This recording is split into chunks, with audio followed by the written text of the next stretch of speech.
Welcome to r/am I the jerk, where Karen checks her boyfriend's phone to make sure he's not cheating. Am I wrong for getting upset that my girlfriend told me she took my phone to go through it? Me, 31 male, and her, 26 female, have been together for over a year now, although I've known her for more than 2 years. We've lived together for about 3 months. She has 2 kids that she has sole custody of. Yesterday, I was downstairs cleaning up the kitchen when I realized I didn't see my phone anywhere nearby.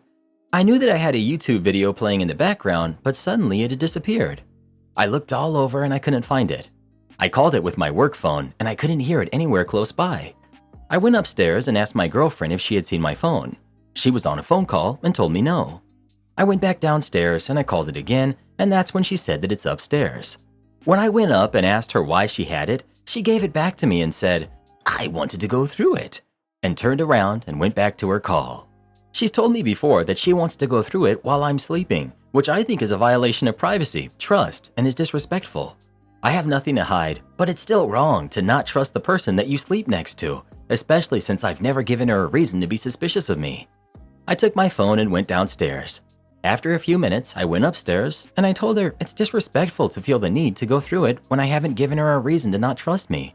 She told me that she had said that in order to get a reaction out of me. I was upset when she told me this. I put on my shoes and I drove down the street to clear my head. She accused me of leaving to delete everything I didn't want her to see, which was not the case. She said that me leaving made the situation 10 times worse, which I agree, but I just wanted to remove myself from the environment and get fresh air and think about what happened. I feel like we're both in the wrong, but I'm unsure of where to go from here. She thinks I'm hiding things, which I'm not. I told her that no matter if it's boyfriend-girlfriend relationship or marriage, we still deserve to have some kind of personal privacy, and neither of us should violate that. I give her unquestioned trust, and it's sad that I can't get that from her. I will never and have never gone through her things, but she says she will always have the curiosity to go through mine. She wanted a reaction from you and she got one. It turns out the reaction is, I don't want a relationship with someone who doesn't trust me, especially when me being upset about it and taking a walk to clear my head is taken as another sign that you don't trust me. And that's firmly her problem for deliberately provoking a negative reaction from you. Also, probably 99% of the time when someone suddenly stops trusting their partner without a reason, it's because they've started doing something shady and they're projecting their own guilt onto their partner. 100% not wrong. She violated a known boundary, lied to your face, then said that she was purposely trying to antagonize you, really lining up the red flags. She crossed a line of yours. Take it seriously. When you stop respecting yourself and start letting others disrespect you, that's the beginning of the end. It hurts, but it's a major red flag. Absolutely is for me too. I've never had anybody even try though. Well, what do you think? Is it okay to check your partner's phone or not? Please let us know. My wife is having a meltdown over our daughter's personality, and I don't know what to do. I'm a 34-year-old guy, and I have a 16-year-old stepdaughter. My wife is 31. In high school, my wife was a popular girl stereotype. Pink blonde highlights in her brown hair. This was in the mid to late 2000s. She was on the cheerleading team, had lots of friends and boyfriends, was well known and liked. She was basically the living embodiment of the picture-perfect girl from those cheesy 2000s high school movies. And then she got pregnant. When she was 15, she had her daughter. She didn't know who the father was, and any potential fathers for the girl up and left way back when. Her daughter is recently 16. I never wanted to have kids. I found them annoying. But I fell in love with my wife and got married when she was 20 and I was 23 after dating for 2 years. We hit it off and I married her and decided to get over it that she had a kid. I never planned to absolutely love being a dad to her specifically. Kids still annoy me, but my daughter, my stepdaughter technically, was different. She was quiet and nerdy even at a young age. I married my wife when her daughter was 5 and we clicked right away. I took my stepdaughter to places every weekend. I played dolls with her, let her paint my nails and do makeup on me. I drove her to and from school in my cop car. We even did daddy-daughter duo costumes for Halloween. Over the past 2 years, she's developed a darker dress style. I don't know what the proper subculture of her outfits are, but according to her, she's dressing like a scary game protagonist and a Monster High character. Purple is the main color she incorporates into her style. I don't get it, but maybe that's because I'm a man in my 30s, I don't know. She likes ghosts, tarot cards, vampires, zombies, aliens, creepy Victorian dolls.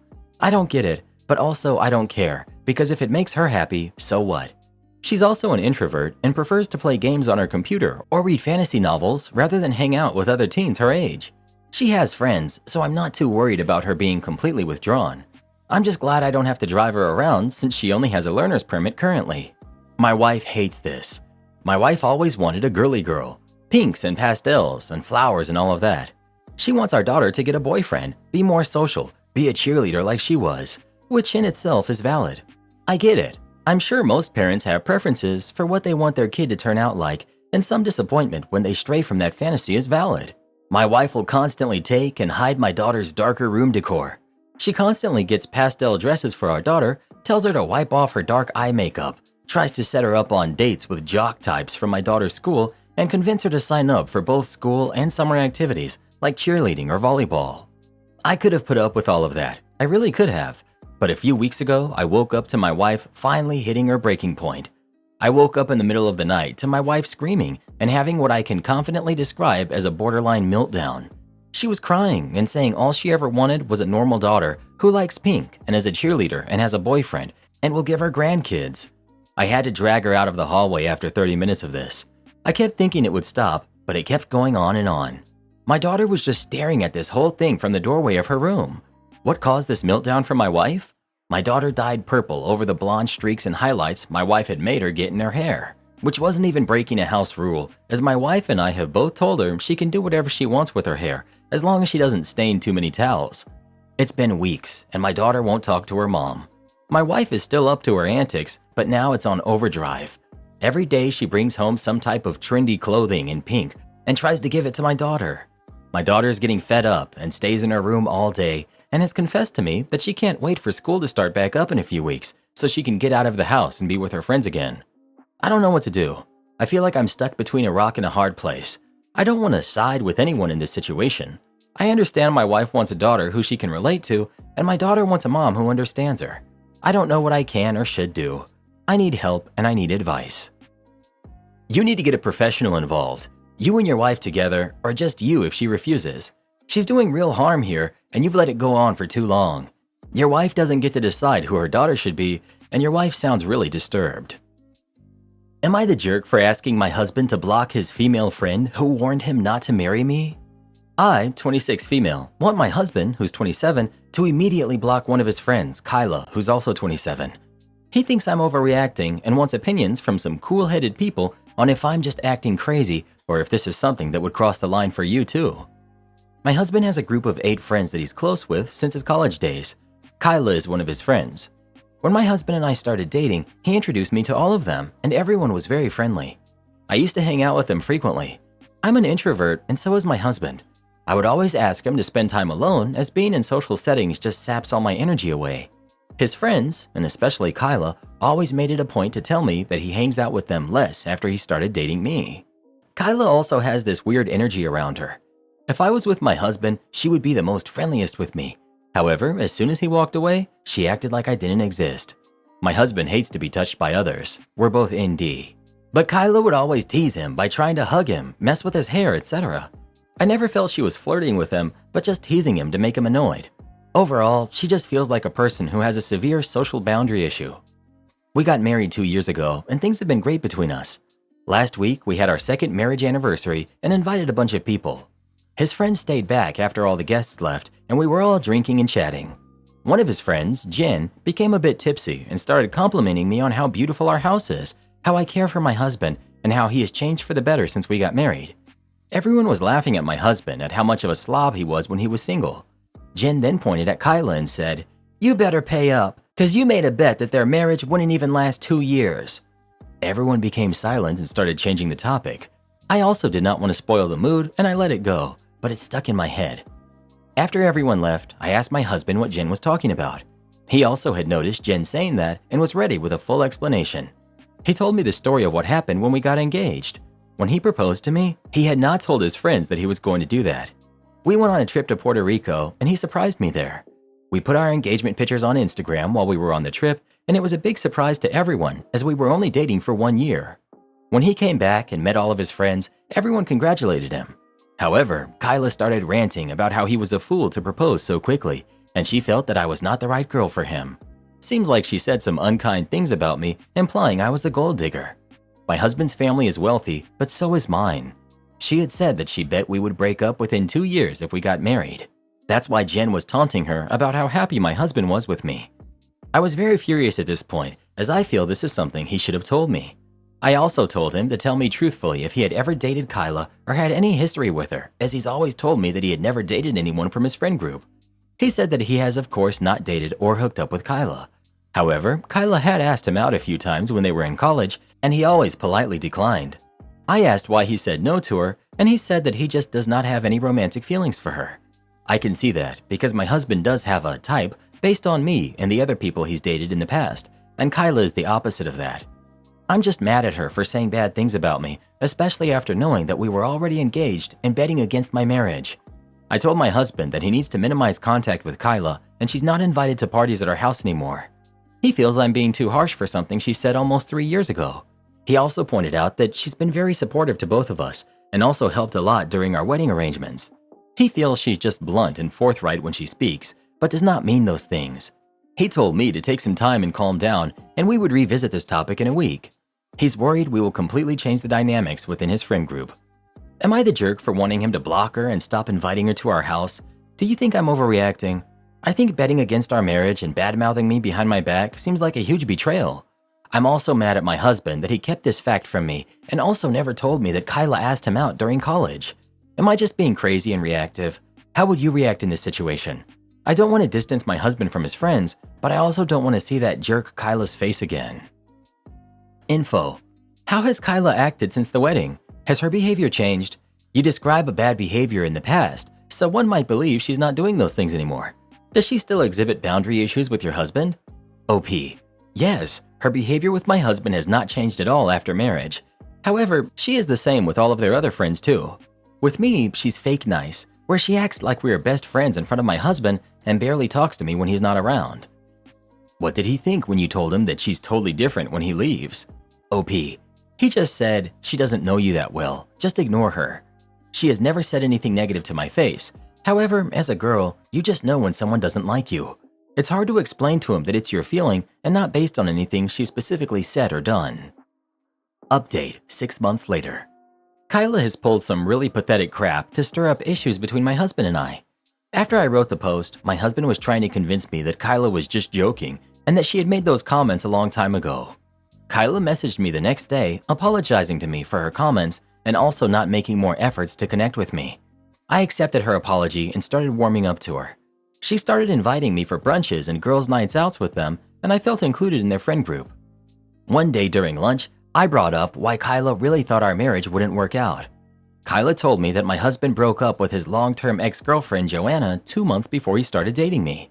I knew that part, but Kyla told me that my husband was really heartbroken after the breakup and swore to her that he would stay away from dating anyone.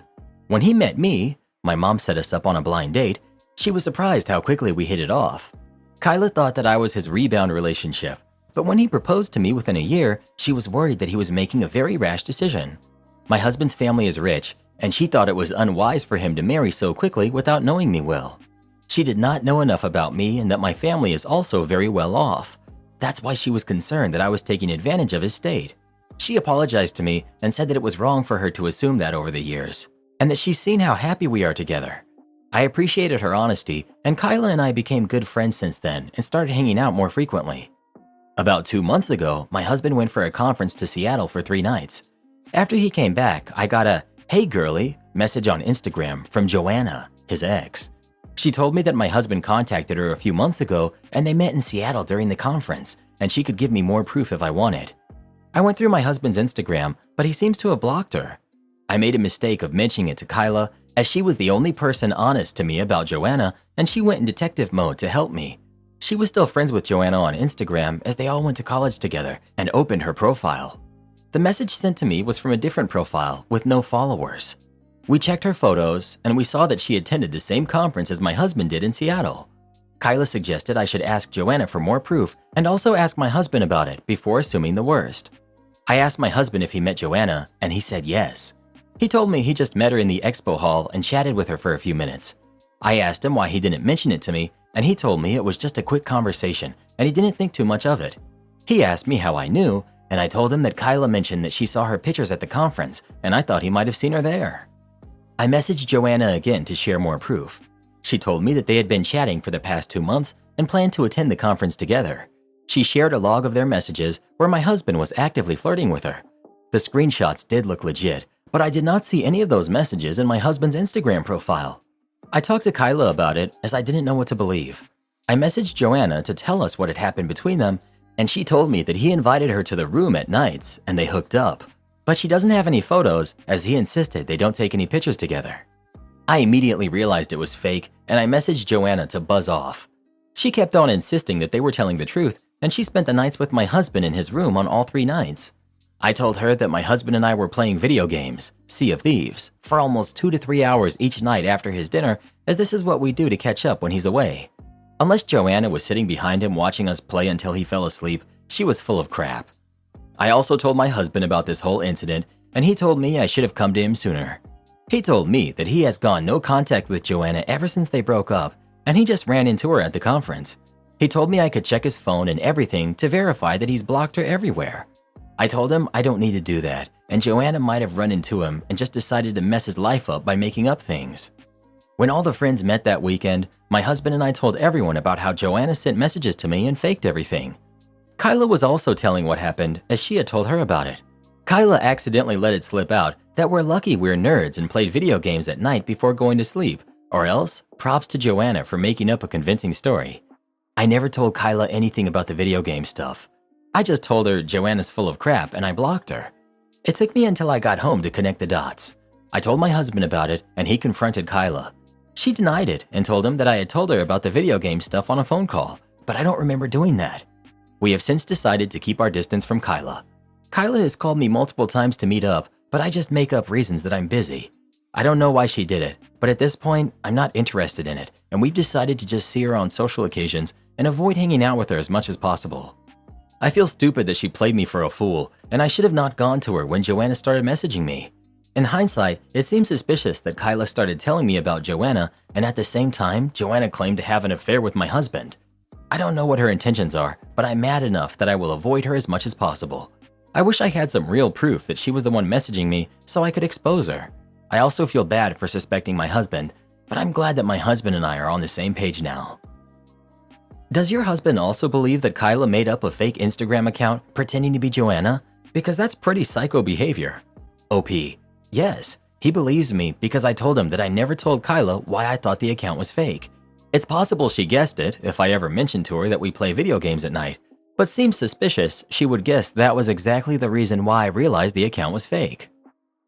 Why didn't you try to message her real Instagram since you knew the one she used to message you wasn't her main? Why not message her main account? That would have cleared it up pretty quickly, I'd think. OP: her real Instagram was private. I did not want to follow her as it would have looked really bad for me to add her when my husband has her blocked. The only way I could see her Instagram was when Kyla showed it to me on her phone. Trust me, I thought about this. Firstly, I would look crazy if I reached out to Joanna, my husband's ex, behind his back. Secondly, even if it was her messaging me, she would just lie and tell me it wasn't her. I also can't disregard the fact that I started getting messages a week after my husband ran into her and told her that he was happily married to me. Why did you lie to your husband about the fact that this woman had messaged you in the first place? You are the problem here. OP: I agree, I should have told him right away. I tried to be sneaky to know if he really met with her at the conference. I was half expecting him to deny it if he was trying to hide something happened. I think I let my insecurity get the worst of me. Lessons learned. Am I the jerk for prioritizing my sister over my girlfriend? I'm the oldest of 3 kids. I'm 26, my brother is 25, and my sister is 9. Our father, who was in the army, passed 2 months ago, and our mother passed a few years back. My brother and I have always spoiled my sister, and we share a huge bond. When I moved out for university, my sister was very sad. The following year, my brother joined me, which had a huge impact on her. We kept in touch through daily video calls. After graduating last year, I started a good-paying job and met my girlfriend. We hit it off, and shortly after, we became a couple. My sister liked her. When our father passed, my brother and I decided that I would take custody of my sister and bring her to live with us in France. She speaks French and attends a French private school, so the transition was smooth. I moved to a bigger house so she could have her own bedroom and bathroom.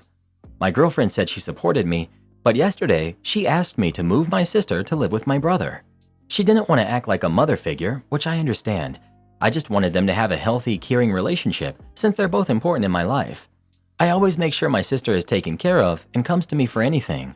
My brother and I handle all of her needs, so I'm not leaving any responsibilities for my girlfriend. She said that we're not spending much time together alone, that she wants us to be free, travel, and enjoy our relationship. I told her that my sister is not going anywhere, and if she wanted to leave, that was fine. She asked if I'm breaking up with her, but I didn't answer. I left the restaurant and she went to her friend's place. I haven't texted her or reached out.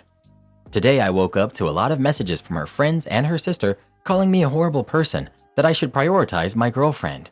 I don't know what she told them and I didn't reply. I just shut down my phone and focused on work. To clarify something, there's no way I move my sister to my brother's place, and I do spend time with my girlfriend. But of course, since my sister got here, I had to spend more time with her to make sure she's happy. After all, grown people can be destroyed by parents passing, and my sister is only 9 and she already lost both her parents. And if anyone says that I don't love my girlfriend, I really do love her. She's my first real relationship. I think I should have discussed and explained more with my girlfriend instead of just saying one phrase, which is, "Let's break up if you can't accept my sister living with me." My brother said that he understands me and supports me, but if he were in my place, he would have done it differently. He says that I might have acted a little cruel, like I don't value my girlfriend or our relationship.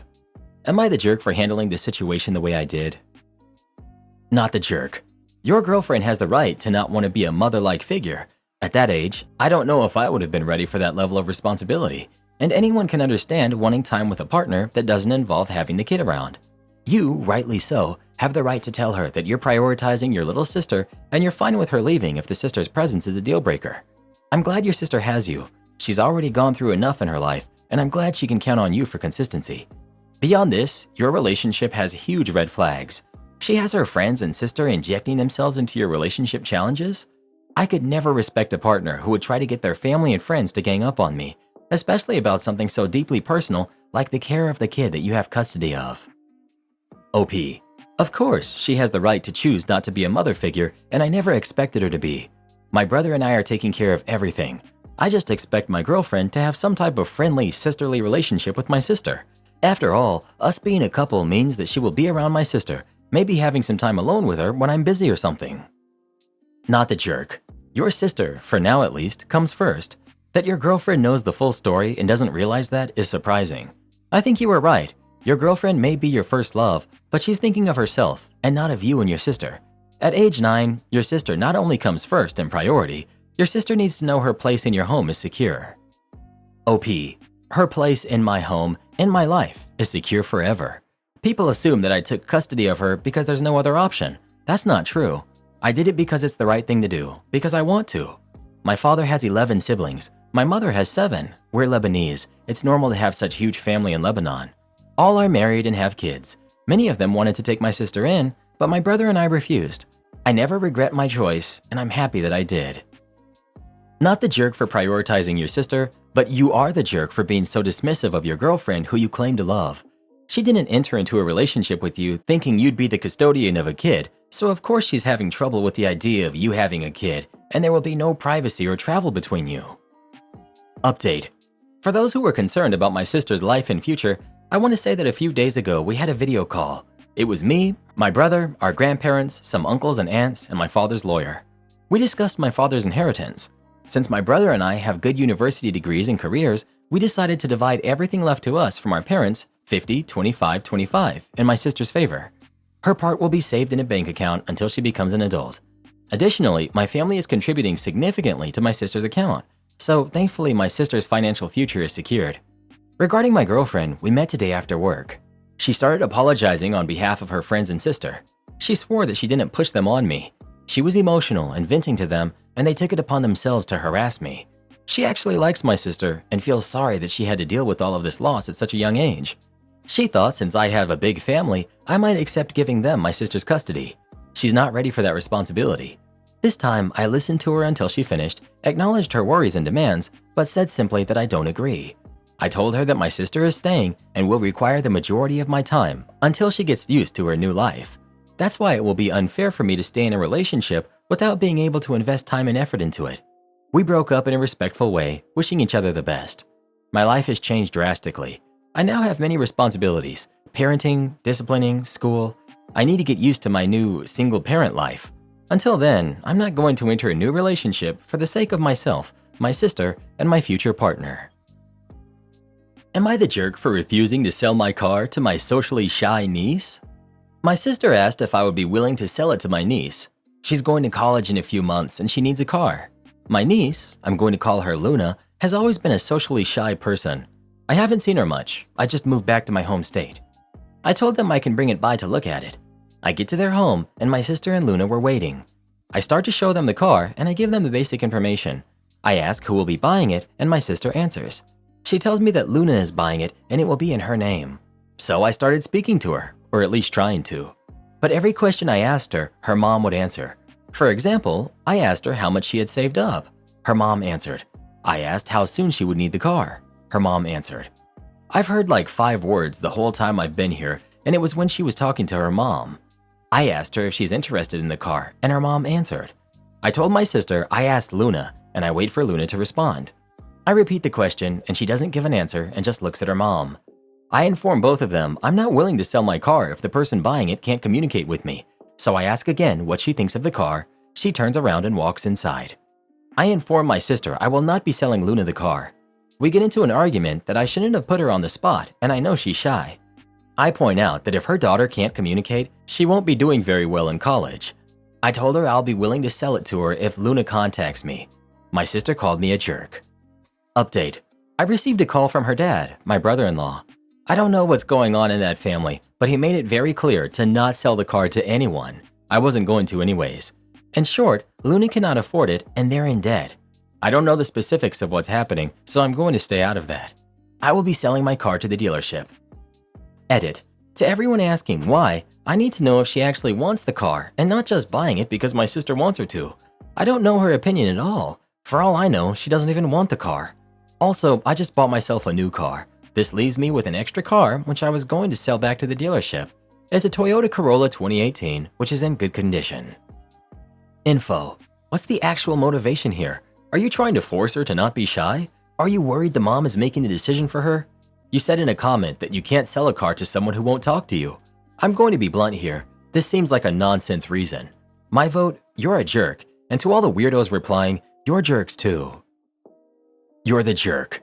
You are not in any way obligated to sell your car to anyone, but I really don't get why you were so triggered by your sister's dynamic with Luna. Is your sister controlling or overbearing? Did you feel that you needed to teach your niece a lesson?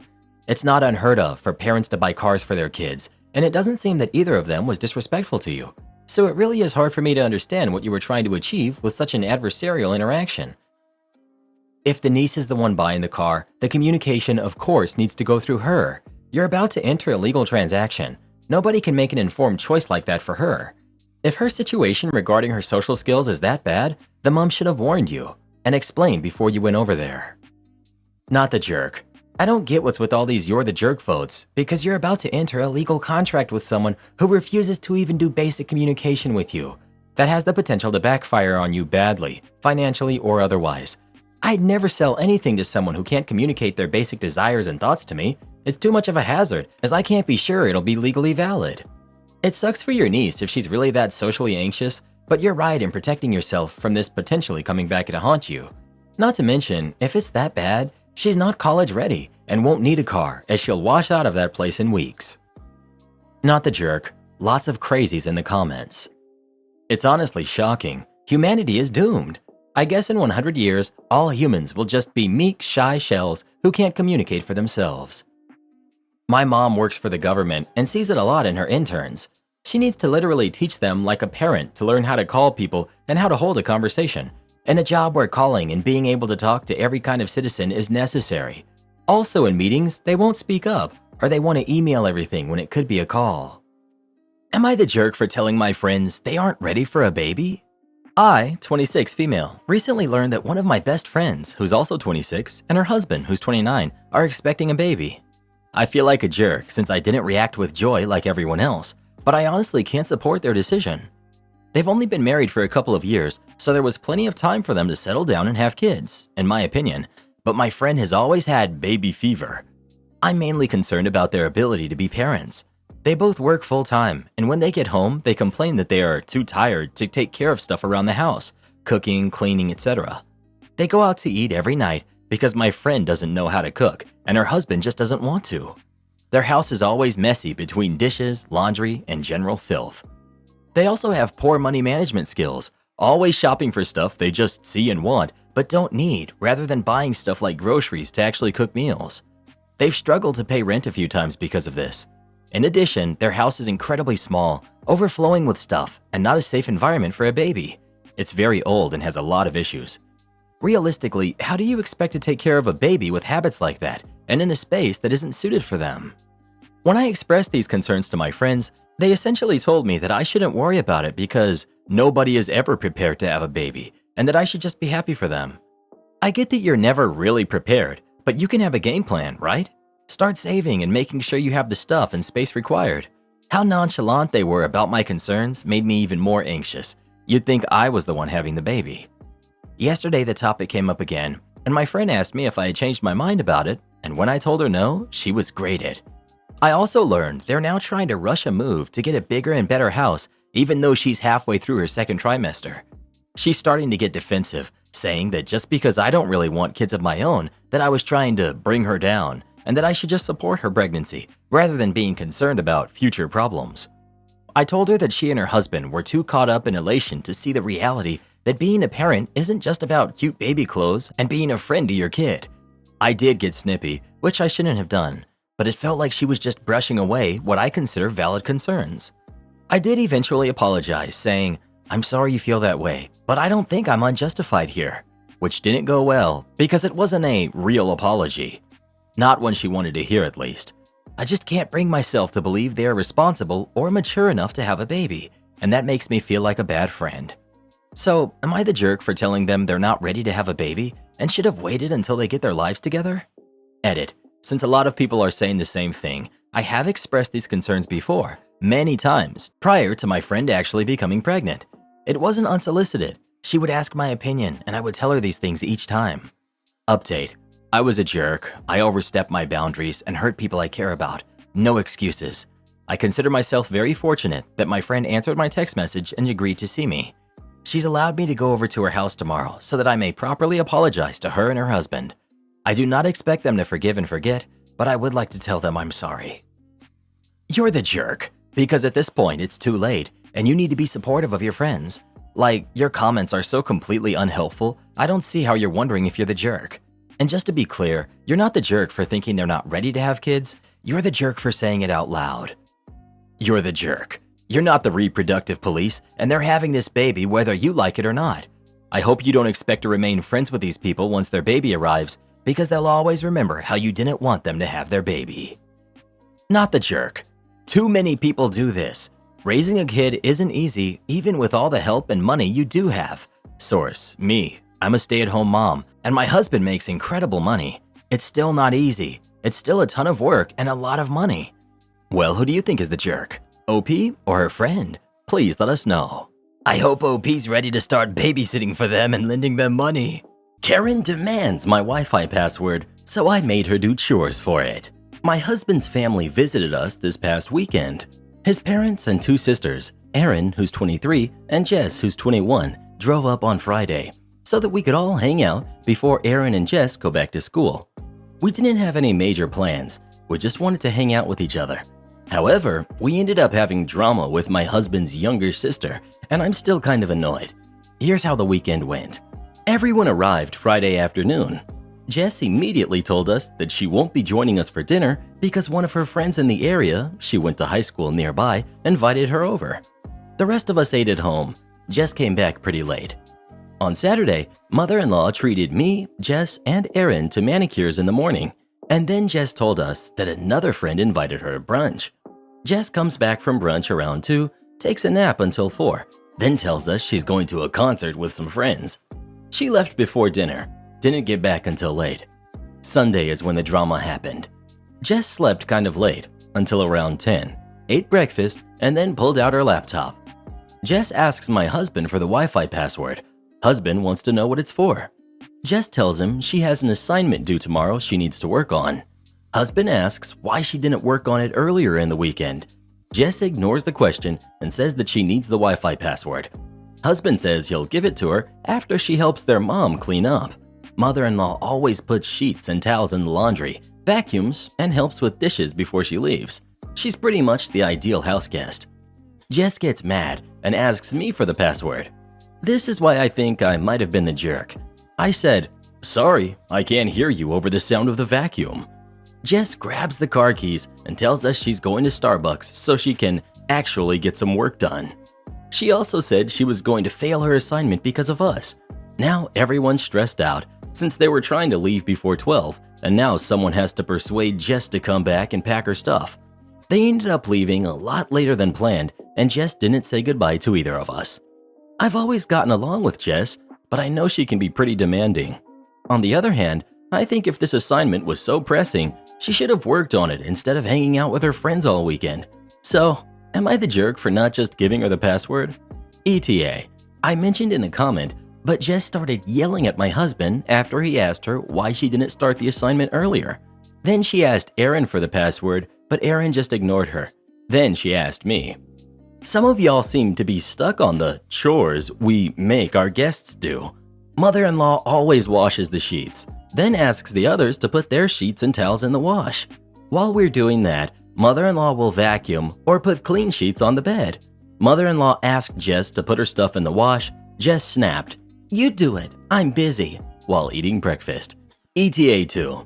It's about time for Am I the Jerk to bestow my verdict upon me, and it's pretty clear what it will be. I appreciate all of the comments and PMs. Those were fun to read. There were a wide range of opinions, which was interesting. Anyway, we'll be apologizing to Jess shortly. Am I the jerk for not telling my wife about my daughter? I, 42 male, feel one way about the situation, but there are people who I feel may have a biased opinion on the matter saying different, so I wanted to check here for perspective. Technically, I am still married to my wife, Jessica, 45, but we are in the middle of a divorce. A divorce that I want while she doesn't and is making it difficult on me. She wants to work things out in marriage counseling, but to be honest, she has completely shattered my trust to the point where I would wonder where she is and what she's doing when she's not standing right in front of me, and that is no way to live. She has resorted to even getting family members involved, mostly her side, but also my mom and the kids, who are 18 female and 15 male. None of them want me to divorce, and the kids are angry that I'm not even trying while their mom puts on a show. I've tried to tell them my side, but unless I tell them that I've made a mistake, we'll move back in and not divorce their mom, they don't want to hear it. I've gotten to the point where anytime I try to call or text them, they only want to talk about when I'm coming back home, and that they won't share anything else about their lives with me until I move back in. A couple of months ago, I was recently contacted by a young woman, Brittany, 23 female, claiming to be my daughter and wanting to see if I would be willing to do a DNA test. I agreed to test, and she's mine.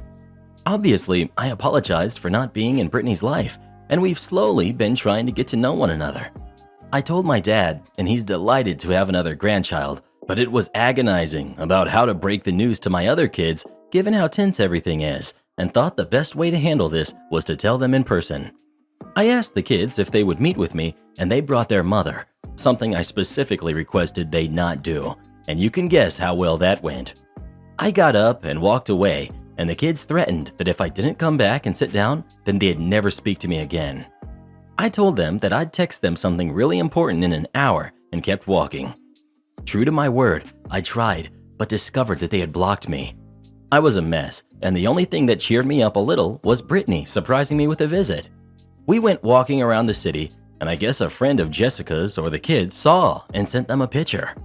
I was being blasted on social media, and Brittany was being called so many awful names. In the end, I decided to make a post of my own with pictures and admitting to everyone that she was my long-lost daughter, and my dad and sister backed me up on this. That seemed to shut everyone up, and Karen hit me up, upset that I didn't tell. Personally, I didn't feel as if I owed it to her to say anything directly, and wanted my kids to know without her immediate input. Am I the jerk for not just saying it right then and there at the meeting and letting the chips fall? ETA. Because someone messaged me these questions, I decided to answer them here for clarification. 1. My parents have been divorced for years, And I, ironically, am on a temporary no contact status with my mom since she's pushing for reconciliation too.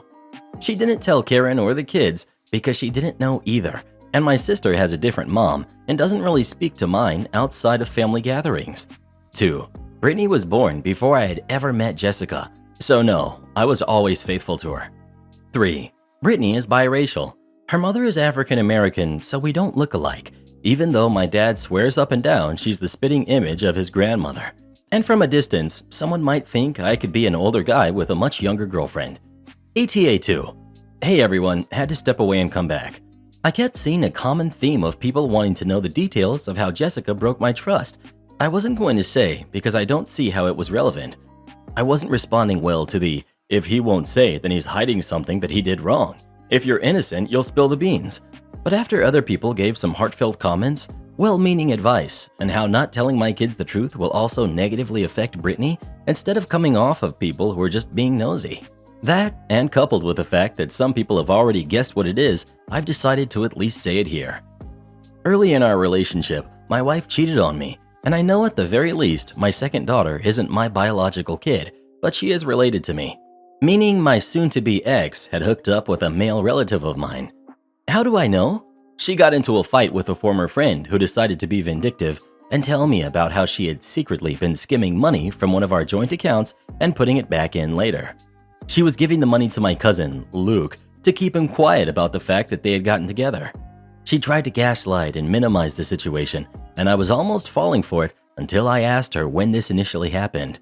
She hated every time I asked her, and we've gotten into arguments until she slipped up and changed the dates of her story. I pretended to give in and did a secret DNA test and confronted Jessica when the results came back that she wasn't mine. I was furious because not only did she lie to me, she used her pregnancy to pressure marriage. I was on the fence about breaking up with her prior to the pregnancy, but she also contributed to Luke his end. To keep it simple, Luke had an obsession with street medicine, and when the family agreed to cut him off until he got help, Luke blackmailed Jessica for money. Losing him hit his parents, my aunt and uncle, the hardest, and they blamed themselves for tough loving him into an early end. So many people in my family, both immediate and extended, will be crushed by this, and Jessica knows that I don't want to say anything. Part of me wants to keep this a secret forever because I don't want this to hurt the kids, but I'm also scared of a future where this is all known. Plus, it brings up the backdoor fear of my son also not being biologically mine either. Luke passed years before my son was born, and Jessica swears that she's always been faithful, but her word ain't worth a quarter in Monopoly land. HR didn't want to have an awkward conversation, so we all got extra days off. The company I worked for had a quite old-fashioned attitude to the workplace. The workforce was divided into boiler suits and suits, or workshops and office. They regarded office as educated, professional, and honest, and workshop as stupid, petty thieves. This was not a good view that I agreed with. I had come from a company where everyone from janitor to general manager were treated the same and could have an input. If something went wrong in design or manufacturing, it was often the guy working the machine or fitted the parts who spotted it and came up with the correction. In my new place, the office would not accept input from workshop unless they really had to. Workshop had to clock and account for every minute, whereas office were on the honor system.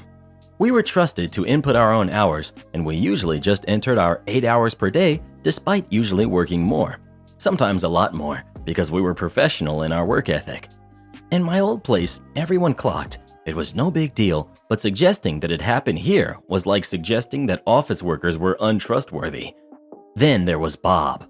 Bob turned up about 8:30 and left at about 3:30, and somehow still managed to log 8 hours per day. We had a half-hour lunch break. We could extend it, but it had to be logged and work the time back. He took long lunches of about an hour or so. He was also a heavy smoker, and about 3 to 4 times an hour, Bob would pop outside for a smoke. Everyone knew this about Bob, including HR. We knew that Bob was on a shaky peg for a while because his working hours were getting shorter and shorter while still being charged at 8 hours. Something had to give. HR had an easy job. Have a word with Bob and get him to work the hours he claimed. Put him on an RA, remedial action plan, or else fire him for his misaccounting hours. Instead, HR decided to instigate a new policy that everyone on site would clock and would have to account for their hours on site. At no point did HR actually talk to anyone in the office. They just seemed to come up with this plan based on what they thought went on. Engineering were generally happy with this, although a few did grumble about honor and trust. HR just shrugged their shoulders and shifted the blame onto the European Working Time Directive and said that it was the new normal, nothing we can do. Honest. You don't BS engineers, because we like rules, and sure enough, some of the engineering team researched it and found out that HR were just using EU law to railroad through a new process. We did need to record worked hours, but nowhere did it say we had to use an electronic clocking system to do it. The old system fulfilled the requirements of the law just fine. The new clocking machines were fitted in every entrance to the office block. We were all given swipe cards and training on using the new system. We could have pointed it out to HR, and indeed some people tried, but the decision had already been made and they pushed ahead with it. We all knew what was coming, and we continued on as normal, waiting for the end of the month. At the end of the month, the project billing controllers went nuts. While 1 or 2 people were genuinely stealing from the company, the rest of us were under-accounting for our time. Engineering were on a flexible working day. As long as we did core hours and did our 8 hours, then we were okay. Anything over 8 hours was banked, and at the end of the month was either paid as overtime or flexi time. I normally started at 7 a.m., but I was usually in by 6:40, and we worked to the job, so I could leave at 3:30, but it was often closer to 4. Most of us were the same, but we usually just rounded to an 8-hour day. Suddenly, the projects lost 3 to 4 hours of free overtime per person per week. With an office of around 300 people, that is a crapload of time, and that had to be paid as overtime or banked as flexi as per our contract. 1 or 2 managers suggested that we just adjust our time to the previous hours, but falsifying clocking hours was gross misconduct and a sackable offense, so they went back to their box pretty quickly. HR told us to log our time accurately, and so we did. HR refused to back down because EU law, which we knew that this was rubbish, and so the productivity figures went down, in some cases by over 10%. Costs went up as we had to be credited with all the extra time, and so we all got at least a flexi day per month that we never had before. Thanks, HR. All you needed to do was have a word with Smokey Bob and his like, and all would have been well. But because you wanted to avoid an awkward conversation, we all get extra holidays. Edit. A few questions on why we didn't log the whole hours. To be honest, I don't know. It was the culture in my new place, and I just adapted to it. Stupid probably, but I was the new start, and you don't really want to rock the boat in the early days as you are first out, and I could be out without any reason in the first few months. In my previous place, we clocked, so I had no problem with the change. The culture of a place and the fine detail is something that is hard to find out during the application and interview process. I didn't give you the right amount of pork? Let me correct that. I work at a US Western popular counter-serve, laid-back Mexican place. It's most popular in Utah, but has locations in surrounding states. It's like a Subway for Mexican food. We serve burritos, tacos, enchiladas, salads, quesadillas, and more, all with customizable ingredients. At this place, we have very organized and guideline-set portioning. The meat is the most portioned, with there being regular checks that the guest is not being given too much or too little. So we get really busy at times. This happened last night, and it was really crazy. I was working at the front of the line where the guest selects their entree, tortilla, rice, beans, and meat. One guest comes in and immediately starts complaining how long the line is, loudly. We are getting through guests as fast as we can, but it is quite slow because it is incredibly busy, and we keep running out of our more popular meats because they have to be grilled and cooked. Karen gets to the front and absolutely starts laying into me about how long the line is. I try to keep the interaction moving in order to keep the line moving, so I take her order. She orders a pork salad. Now, I don't care all that much for the portioning, so I give a little extra if I can get away with it. So I do this for her. "That's not enough meat," Karen snaps. "Oh, I'm sorry. Would you like extra meat? That will cost just a bit extra," I reply. "No, I just want regular, but you are being so stingy. That's not 4 ounces. I know the owner of this place. I know exactly how much it should be." It is accurate according to our portion standards, I say. We go back and forth for a minute, but I've had enough. She says, "Just give me the correct amount of pork." Okay then, I will. I get a scale, and she watches me put the pork in, and it reads 5.9 ounces. I then scoop out some into the trash until it reads exactly 4 ounces. "There you go," I say, "the exact amount of pork." She doesn't even bother finishing her order. She doesn't even ask for the manager. She just says, "Forget you," and storms out. Not the most dramatic story, but it was darn funny. Am I the jerk for asking my in-laws where their investment in my business was? I, 44 male, bought my own restaurant when I was in my late 20s. It was a place I had worked from my teens, and when the owners retired, I was the only original employee, and I had worked my way up from busboy to office manager/general manager. They felt I was the most logical person to carry on the name in business, and I was more than happy, excited, and willing to accept this challenge. And it was a challenge. But somehow, somewhere, I was able to take things to a new level. I credit my staff for this. I am the sole proprietor. I have no outside investors or backers. I carry 100% equity and liability. I had this business since before I met my husband. This is important for later. Recently, a regular couple approached me about the possibility of buying out or going into partnership. They have been wanting to do something different. I decided to go ahead and meet with them, but I knew that I had no intentions of taking on any partners or selling. I'm too young to retire, and I'm just not ready. They made 2 offers, if anyone was rejected, and both were extremely respectable and would do a lot for myself and my husband. But I told them no, that I really just was not ready or interested, and it was dropped with no hard feelings. Also need to know, my husband is not that active with the business because of his own job. But if he ever wants to spend some time with me, he will come down and help out. My family has always been extremely supportive and will help out if needed. My in-laws are not active, but will come down for lunch or dinner on occasion. The other night, we were having my family and my husband's family for dinner, and my husband and I were talking about the offers. His philosophy has always been, I know what's best for me and the business, so he supports any decisions I make. We were all in the kitchen, and my mother-in-law asked what we were talking about, and I filled them in on the whole situation and my decision. It was my father-in-law who made the comment that this was something that should have been discussed with the whole family, since it's a family business. I asked when it became a family business because I had this long before anyone. My father-in-law said it became a family business when my husband and I got married. I then said it was still mine. We continued to argue over this for a minute, and I finally shot back. Okay, if this is a family business, then where were your investment buy-in checks, and when did you get them? The last I knew, I was still sole owner. The conversation was shut down, and the rest of the night was tense and awkward. Later, my husband and I were talking about it, and while he completely agrees with me, he said my delivery was a little bit overboard. It's kind of been sticking with me, so I was wondering, am I the jerk for asking where their investment checks were? I think I can edit. Hopefully this works. A lot of people have been asking about the prenup.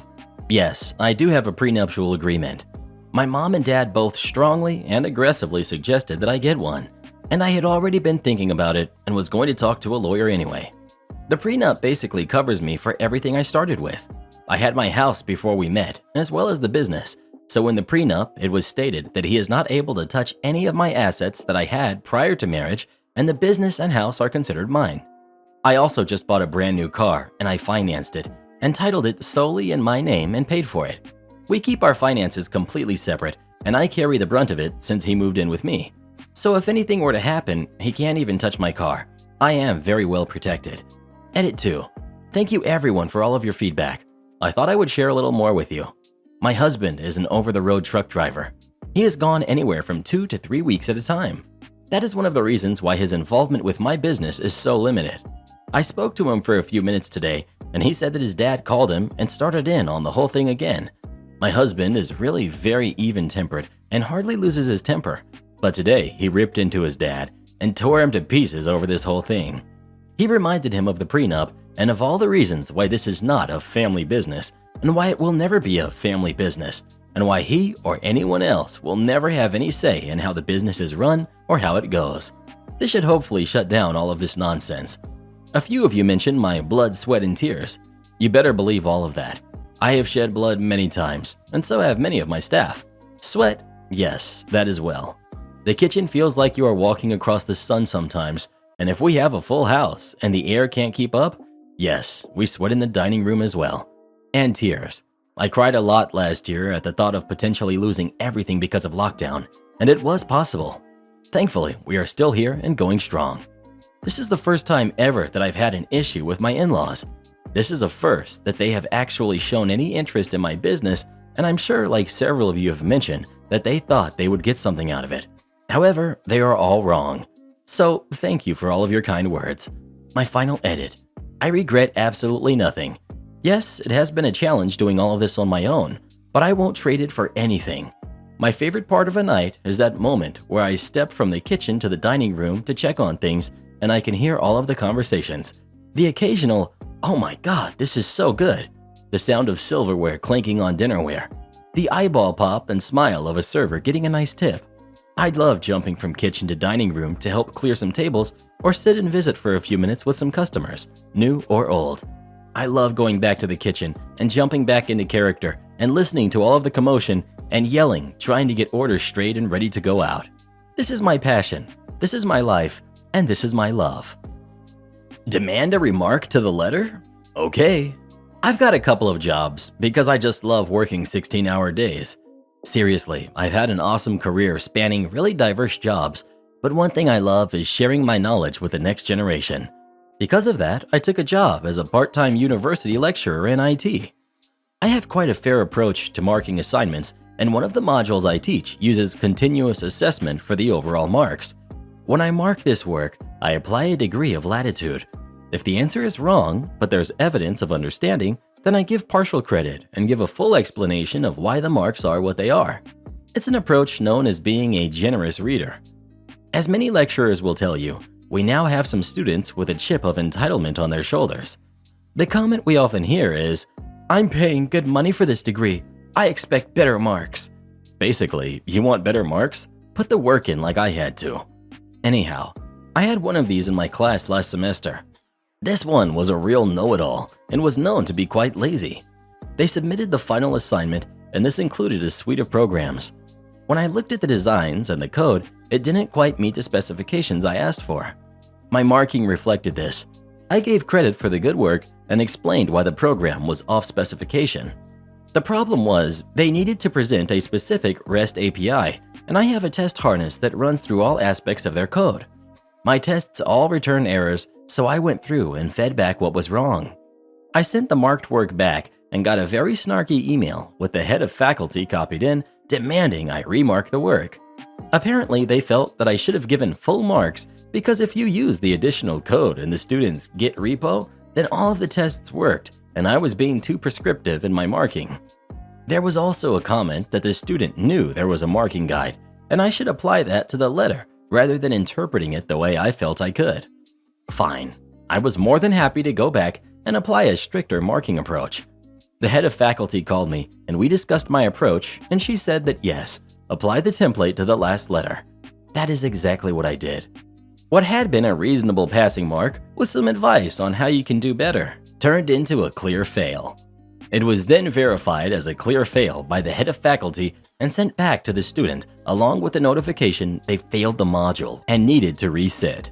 The appeal that followed was rejected as the whole issue had been escalated by the student to the head of faculty from the get-go in their entitled email. I don't make the rules, and you have to follow them like every other student here. Well, gladly, but which set of rules?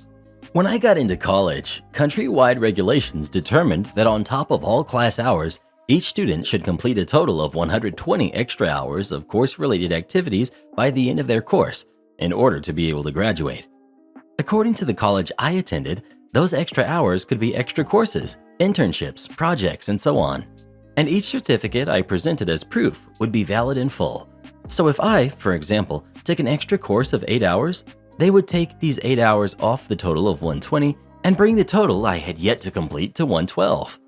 So on my fourth and final year of college, I decided to check on that just to guarantee everything was in order and I wouldn't have trouble graduating by the end of the year. Yes, I know, I should have done that sooner. Imagine my surprise when I realized there were tens of hours missing, and I had not reached the end goal of 120 extra hours yet. Even though I spent my first 3 years in college taking part in every project and extra course I could find. I decided to check with the person in charge of computing those extra hours, thinking maybe some of my courses didn't qualify or whatever. They then told me that yes, all of them did qualify and all of them had already been discounted from a total of 120, and yet I had not reached the goal. I was convinced there must be some sort of a misunderstanding, and I was told I should check the rules as they were available on the website. Reading over the rules, it was very clear that all of my certificates were considered valid, that I should complete 120 extra hours, and that each certificate should have their full hour value considered. Then I found the rules for the same course, but for the group that began college a year after mine. Apparently, the government changed some rules, and my college changed with it. The group that started college after me only had to complete 78 extra hours, and their certificates would only have a percentage of their hour value contribute to it. So if they got a certificate of 8 hours, it would be evaluated on how much it related to their course, and a percentage was applied to it, which then would turn it into, say, a 3-hour value certificate, reducing 120 hours to 117. I reached the conclusion that my college started applying those new rules and considering only the percentage of their certificates for all students, including my group. But they conveniently forgot to change the grand total of extra hours we had to reach. My group still needed to complete 120 extra hours in order to be able to graduate, but our certificates were now worth less. Silly mistake, right? I tried pointing out to the person in charge of the certificates that there were 2 sets of rules and there was a mix-up, but they told me, "I don't make the rules, and you have to follow them like every other student here." Well, gladly, but which set of rules? So I gathered both set of rules, the document that I showed them when I had started the course, screenshots of the system where those extra hours were shown, and wrote a very long letter asking them why they chose to maintain this part of the rules, the total extra hours required from 1 year, but then apply the certificate validation guidelines from a set of rules of the following year. All of it mentioning and quoting the specific articles of each set of rules. Then I went to the administrative office to hand it in and request a protocol number I could follow up on. Less than a week after that, the student group chat blew up. The extra hour system had been updated, and basically, me and all of my classmates had already reached our total of extra hours because of it now correctly computing our certificates. Never got an answer to that letter though. Am I the jerk for not giving my employees a holiday bonus this year? I own and operate my own small business. I currently have 10 employees working for me, and in the past, I've given everyone a holiday bonus at the end of the year. Even with everything that has gone on in the past year, my business has done very well, and we are on pace to have an increased profit of almost 10% compared to last year. I have asked a lot of my employees this year, and they have met or exceeded all of my expectations. I am incredibly proud of the work they have done. However, even though my business has done well, I have incurred a lot of personal expenses and debt this year that I had not planned for. I had some health problems and also went through an emotionally, mentally, and financially exhaustive divorce. So even with the increased profit from my company, I will be taking in less money than I did last year, whether or not I give out bonuses. I recently had a meeting with my number 2 at my company and explained this to him. I told him that I would not be able to give out bonuses this year and told him it would probably be better if he told everyone, since he has a better relationship with the employees and sees them all day to day. He said he understands where I'm coming from, but he refused to be the one to give them the news. He said that it's my company and I'm free to treat my employees however I want, but he will not be turned into the bad guy because of a decision I am making on my own. He said that many of the employees know that the company is on a better pace than last year, so it's not unreasonable of them to expect the same bonus or even a better one than before. I told him I have to look out for myself as well, and I've had a tough year. He said it was unfair of me to punish my employees for my personal problems. He also said he wouldn't be surprised if this caused a permanent rift between me and the employees and that some will probably look elsewhere for work as a result. I want to believe that my employees will be understanding of the situation and will continue to be loyal based on our past working history and not the short term. In the past, I would use my wife as a barometer for this kind of decision, but when I reached out to her to get her opinion, she called me a greedy jerk who can't see beyond his own problems. I will admit there is a fair amount of acrimony between the two of us right now, so I feel that probably played into what she said, and I don't think she sees this the same way she would have before the divorce. I need to make a final decision on this quickly, and I'm leaning towards not giving out bonuses like my gut tells me to. But would that make me a jerk? Artist sister-in-law wants my husband and I to support her instead of getting a real job. My husband, 39 male, and I, 37 female, had been married for 8 years and we have 2 kids. He and his sister, my sister-in-law, who's 31, have always been close despite the age difference. There's also a brother in between who isn't relevant to this post. Sister-in-law is an artist who has been working full-time on her art since graduating from school several years ago. I respect art and believe it can absolutely be someone's full-time job, but the fact is that she's never made any money off of her art aside from selling the occasional piece to a family friend. I don't want to pass judgment on her art because I'm no expert, STEM person here, but she's been trying to make it for years and years at this point and hasn't gained any traction. I don't think she's going to start making money off of it anytime soon. Still, she considers her art her career, and my husband is supportive and proud of her. We own multiple pieces of hers. Her parents were fully supporting her financially until a couple of years ago when she moved in with her boyfriend who took over. She and the boyfriend broke up earlier this year, and she moved into a nice apartment funded by her parents. Unfortunately, my in-laws recently passed suddenly and unexpectedly. It was devastating.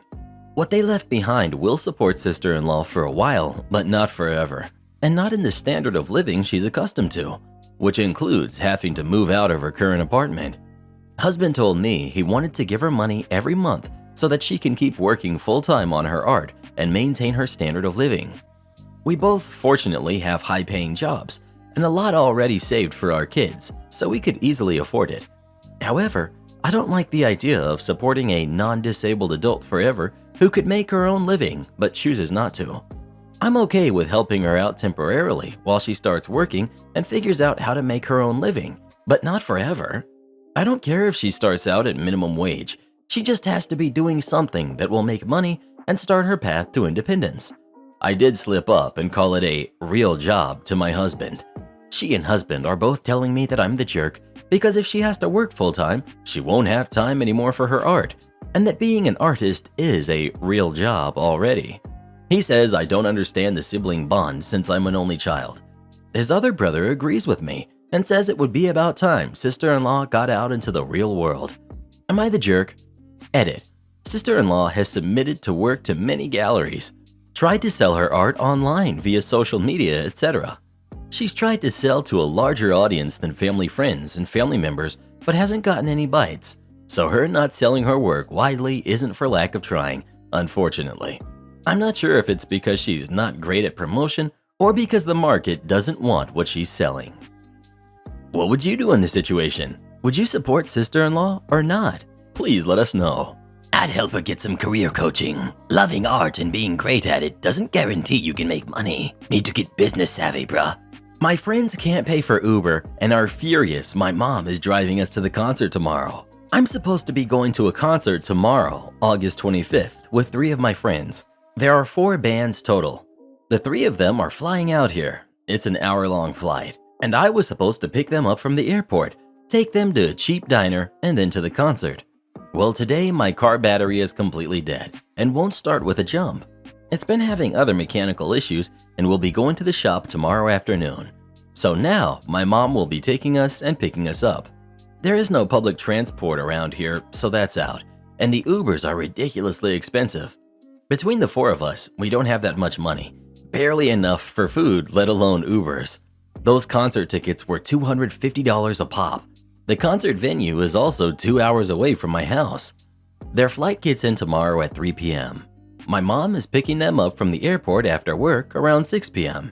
She works about an hour away from the concert venue, which they are furious about since the gates open at 4:30 p.m. and we were originally planning on being there by 5. Also, no dinner for them. They will have to either eat before they go to the airport or eat the expensive airport food. We will be at the venue by 7 p.m. The first band comes on at 6. The one band we all really wanted to see comes on at 9. This concert is supposed to go on until 1 a.m. My mom said we need to be out front in the parking lot by 10. She refuses to pick us up any later because she has to work the next day. She said if I keep asking, then we can forget about going altogether. We're lucky she's even considering taking us to begin with. She also said if we aren't out front by 10 p.m., then we're walking back home. She's not playing any games. I told my friends that we have to leave by 10 and they are upset, which is understandable because I'm not happy either. We will only be there from 7 p.m. to 10 p.m. instead of 5 p.m. to 1 a.m. like originally planned. But it is what it is. I don't really see the point in going anymore. Then the next day, they have to sit in the airport for a few hours until their flight leaves because my mom is dropping them off at 7 a.m. since she has to be at work by 8. Their flight out isn't until 10 a.m. My friends are upset. They said since my car broke down, I can pay for their Ubers. I can't pay for their Ubers, and my mom thinks they're being ridiculous. They can either take my mom's offer on a ride, or they can pay for Ubers themselves. They said they can't afford the Ubers, and it's not fair for them to pay for the Ubers. They also said since they have to eat airport food, I can also pay for that too. There are food vendors at the venue, or you can eat before you go. You can also eat at my house after the concert. They don't want to do that. They also don't want to sit at the airport for hours. I said I'm doing the best I can. At this point, if we don't go, then we all eat the cost of the concert tickets and they eat the cost of the flights. I don't know what else to do. I don't have that much extra spending money and my mom isn't paying for Ubers or anybody's food. I suggested we don't go anymore because it doesn't seem like it would be worth it and it's becoming a pain in the butt. All three are having tantrums. They're mad I invited them to go, mad I'm wasting their money. They still want to go, but nothing I suggest is good enough. They want me to pay for their food, Ubers, because it's inconveniencing them. They're calling me a flake and mean names that I'd rather not list. Said they were all excited and I got their hopes up for nothing. I should feel really bad for what I did and that I ruined their week. Just all this crap. I wasn't planning on my car breaking down, but it is what it is. I don't know what else to do at this point. I'm not really happy about wasting $250 on a ticket if we don't go. I mean, we can either go and be there from 7 p.m. to 10 p.m. or we eat the cost of concert/plane tickets and stay at home. Update. Per several suggestions on my last post, I should ask my friends to pitch in for the Ubers or the cost of a new battery. The cost for a new battery from AAA is about $160. I don't have $160 to spare on a new battery myself. So I suggested to my three friends that we split the cost. They can each Venmo me the money so we can go to the concert tonight. 160 divided by 4 would be $40 each. My friends said they aren't going to spend their food money on my car battery and then starve the whole time. They were only planning on bringing $40 to $50 each for food and that's it. They said they don't have any more money to bring and their parents won't give them money. They also don't want to risk getting stuck on the side of the road because my car has mechanical issues. That I need to pay for an Uber to pick them up from the airport and drive them to the concert venue and back to my house after. It's $136 one way from airport to concert. From the venue to my house, it's $95. They refuse to pay for their own Uber because they can't afford it, and I'm the one inconveniencing them, so I should pay. They're still pretty mad and still calling me every name under the sun, sending texts in all caps, swearing and all, screaming and hanging up on phone calls when I try to talk to them over the phone. Because they spent $250 on a single concert ticket, so did I, and $80 each on round-trip flights, and they think I should pay for their food and Ubers since our original plan failed. It's a huge inconvenience to them since they are the ones flying out here. I said if I get a new car battery, then we can go out to a cheap diner and stay at the concert as long as we want. We can stick to our original plans. They don't want to do that. They said it's not their car battery, so they aren't willing to help pay for it. It's my problem to deal with, and they've already spent enough money. They said if I was a good friend, I would be more than willing to pay for them because I haven't spent nearly as much as them. I don't have that much extra spending money myself right now, so if they don't want to do that, then my mom can drive us like suggested in my last post, or we don't go at all. Uber is out of the question. It's too expensive and we can't afford it. My mom is already at work right now, so her renting a car is out of the question.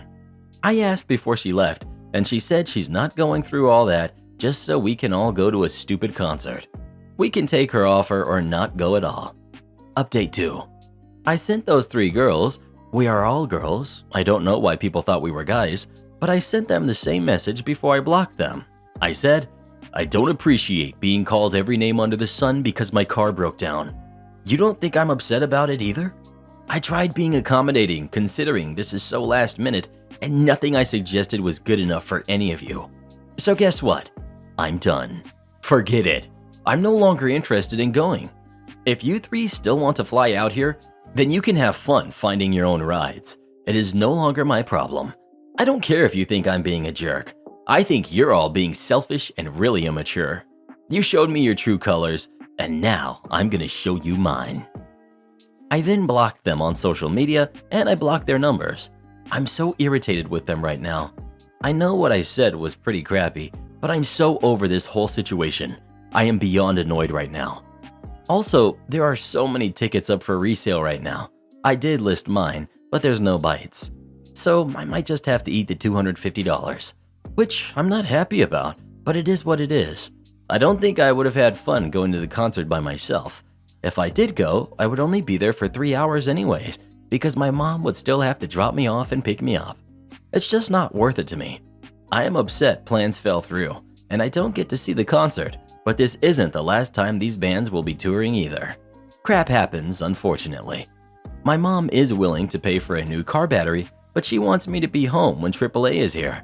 She wants me to deal with them, so I won't be getting a new battery today. Update 3.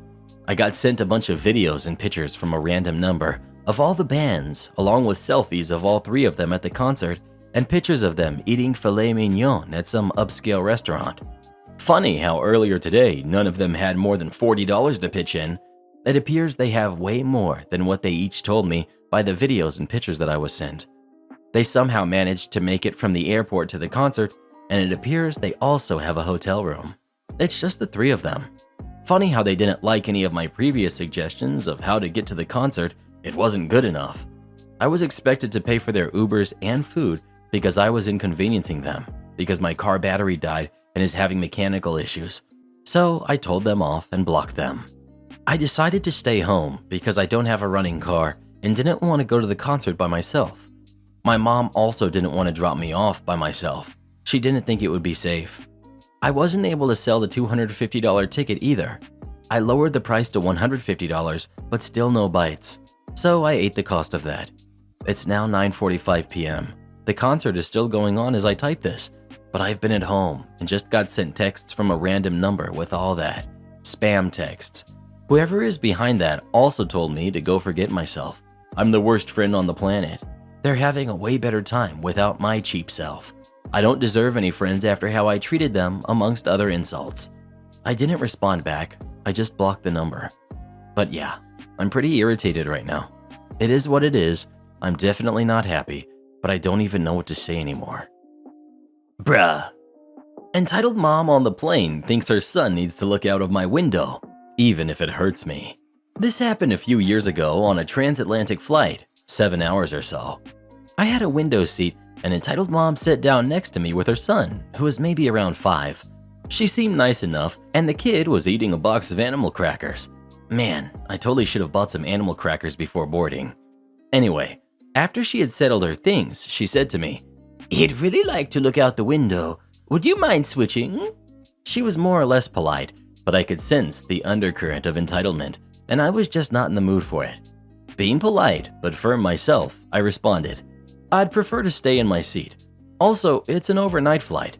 I gestured outside. It's dark out.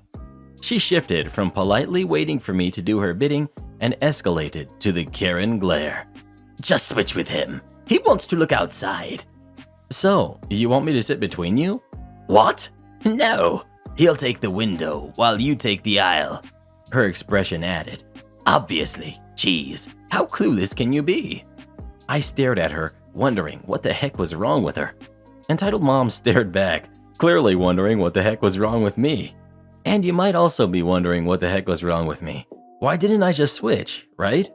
Well, you see, what isn't obvious to you, but was plainly obvious to entitled mom, was that my arm was in a sling. If I moved to the aisle seat, per her demands, that arm would be in the aisle, fully available for bodies and beverage carts to bump it throughout the long flight. Just sitting next to someone was a calculated risk, but since it wasn't like I could afford to book an empty seat just to baby my lemon of a shoulder, it was the lesser of two evils. one seatmate versus an entire flight's worth of traffic. When it became clear that entitled mom wasn't going to make the connection without some guidance, I pointed emphatically at my sling. I messed up my shoulder a few days ago and it really hurts. I don't want people bumping into it. The Karen glare intensifies. People aren't going to bump into it if you're not leaning out of your seat into the aisle. Please just let him look out of the window. She did say please, but she was basically speaking in the Karen voice at this point, so the please was doing as much heavy lifting as it would if she were saying, please go get your manager so I can have you fired. I'd basically had enough at this point, so I just took a muscle relaxer, put on my headphones, and knocked out for the long flight, because forget her. When we landed in London, the kid was out cold and entitled mom looked like she was on the verge of hallucinating from lack of sleep, though she still mustered enough energy to shoot me the tired Karen glare.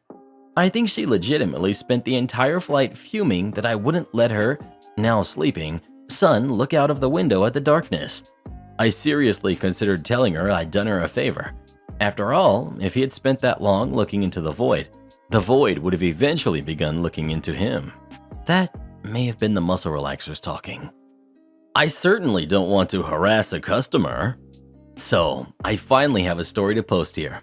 I work in health, IT. Specifically, I assist people with getting into various patient portals to access their health information, make appointments, message doctors, etc. 95% of the people who call us are nice and often grateful when we're able to help them get back into their portal. Some start as frustrated, but once they see we're able to help them and get them what they need, they transform and become as sweet as pudding pie. Then there's the other 5%. Oh boy. A note here that the company I work for is excellent. They put an emphasis on customer service first, but also have our back if there are any genuine issues with a customer misbehaving. Everything is recorded, so if there are any questions, quality assurance or management can go back, hear for themselves, and make recommendations as needed.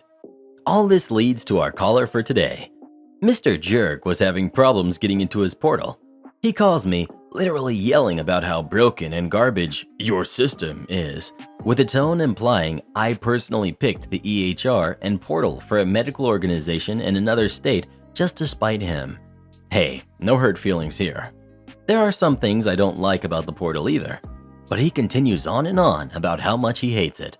All his friends hate it, his neighbors hate it, his pets hate it, and so on.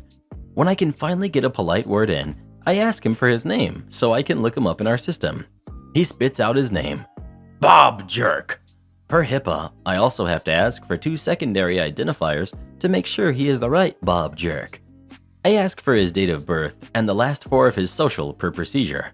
He rants about why can't I get him back into his chart now and screeches out the rest of his info. I try to find him in the system as he continues babbling angrily, and lo and behold, he's not in there. I politely ask him to spell his name. Geez, don't you know how to do your job? Turns out his name is not spelled like the normal Jerk. It's spelled a little bit differently.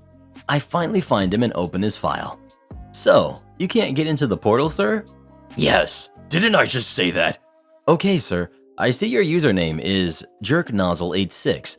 I can't look up old passwords, so would you like me to give you a temporary one? Screaming intensifies. I'm already in my portal, he cries in fury, completely contradicting what he said mere seconds ago. I need help finding my information. I'm now holding my headset away from my ear in pain. If my cubicle neighbor had not been at lunch, I'm pretty sure he'd be able to hear this guy just as clearly as me. I'm sorry, sir. I thought you just said, don't you even know what you're doing? Well, sir, what are you— Why do you keep asking me these questions? You're harassing me. Oh, well now, I can't be harassing my customers. That's just not appropriate and against our company's policies, of course. Deep breath, clear voice. Well, sir, I'm trying to assist you, but if you feel I'm harassing you, then I'm afraid I need to end this call. The screaming had become intelligible at this point, though I hear a couple of curse words thrown in there. Remember how I said our company has our back? If this kind of language is used, we're allowed to disconnect after a warning, and I had already told him I was going to end this call. I'm sorry I wasn't able to help you, sir. Thank you for calling Patient Portal. Have a good day. Push end call. Per procedure, I immediately notified quality assurance of what had just happened in case the guy called back with complaints or started bellowing at other agents. Quality assurance listens to the call and comes back with, "Wow, that guy started angry and he never let up. You tried to help and you had more patience than I would have. You're fine." I went on to help many other lovely customers through the rest of the day. He thankfully never called back. I would not be surprised to find out he had filled himself with so much rage that he spontaneously combusted, leaving a vacuum of bitterness behind in his place. Am I the jerk? Told my boss I'm not required to answer my phone 24/7 and now he's salty. I, 37 male, work in a department where I'm the sole expert for our equipment. If an issue comes up and the shift crew can't figure it out, I'm the first one they try to contact. I'm happy to help since I'm friends with all of our guys, but these calls can come at late night or early morning and my schedule is 7 a.m. to 4 p.m. When I got the job, the only stipulation was that they would not be able to contact me for stuff like scheduling issues, shift coverage, or other issues, but it did not mention anything about after hours on call. Outside of my normal hours, I don't give a hoot about the plant. I'll usually answer calls out of my own goodwill as long as it doesn't happen all the time. However, my sleep time is sacred. If I'm woken up, it will take me at least an hour to fall back to sleep if I'm lucky. My phone started going off at around 1 a.m. and went off a few more times before my wife gave me a swift kick, telling me to shut it off or answer it. I call back and it's our shift technician, Clayton. He apologized for waking me up, but they've been dealing with an issue for hours, so I help him out and it took all of 5 minutes. After hanging up, I ended up lying there in bed for another 2 hours before falling back asleep. That morning, my supervisor, John, has me meet him in his office, and this is how the conversation goes. John: "It seems we had an eventful night. Clayton had to get a hold of me. You didn't answer his call?" Me: "Around 1 a.m.? I was asleep and the phone didn't wake me." John: "Well, he called me, and I wasn't able to do much for him, so I had him call you back. Told him you were probably hard to wake up and to keep calling." Me, a little upset now: "Well, I'm always happy to help the guys, but they can't rely on me to always be available. I usually keep my phone in the kitchen, but I just happened to have left it on my nightstand last night." John: "Well, this isn't exactly the first time they've had trouble reaching you." Me, a bit more agitated: "Most likely because my phone was in the kitchen. I don't keep it on me 24/7. "You're required to have a phone on you." Me, ticked off: "Okay, nowhere in the policy does it dictate that I am to keep on a phone on me at all times, nor does my job description. I'm only required to have a method for you to contact me if we have a scheduling change or some other issues that deal directly with my ability to get to work. If you wish for me to be on call, then perhaps we need to discuss promoting me to a position that requires me to be on call. But I am happy with my current arrangement. If you feel differently, then maybe we need to invite HR to join our conversation." That's where things ended.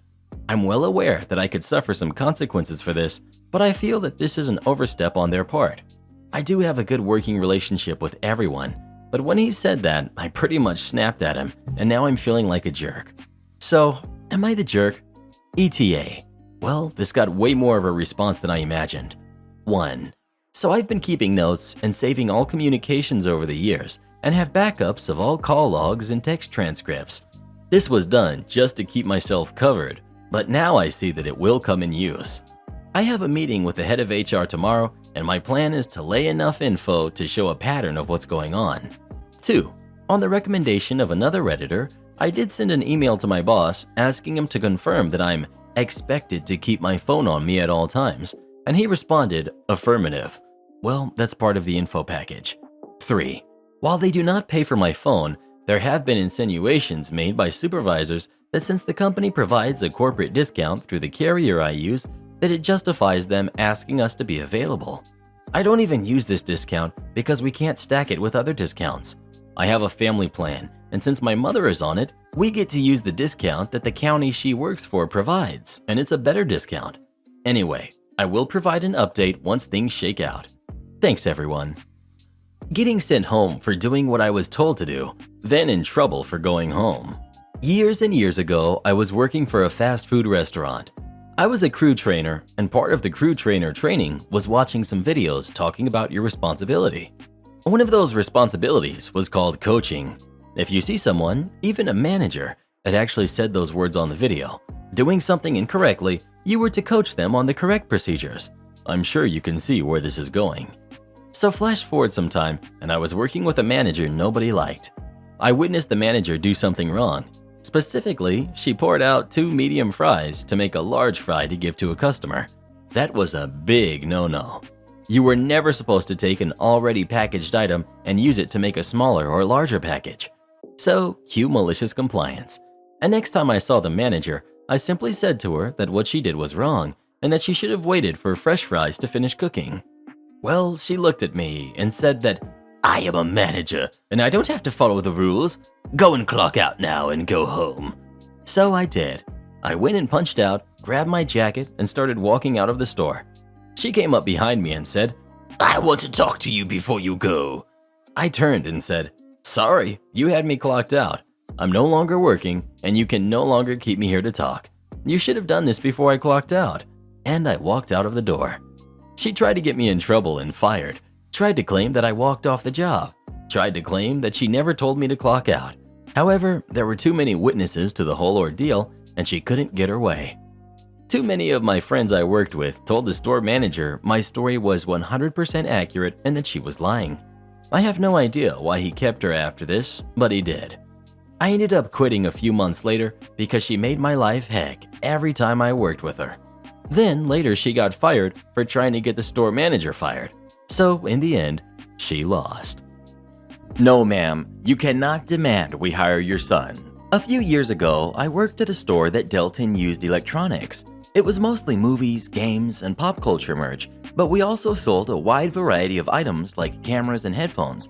It was a very popular store, due partly to the low prices and the fact that we generally paid more than our competitors for used goods, but customers also liked the atmosphere.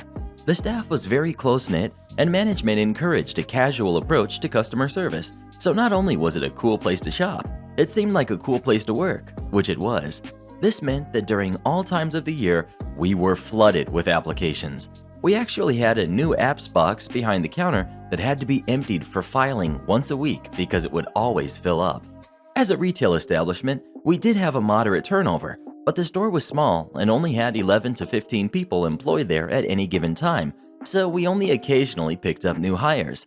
This didn't stop people from applying, especially recent graduates who were hoping that the cool video game store would be their first job.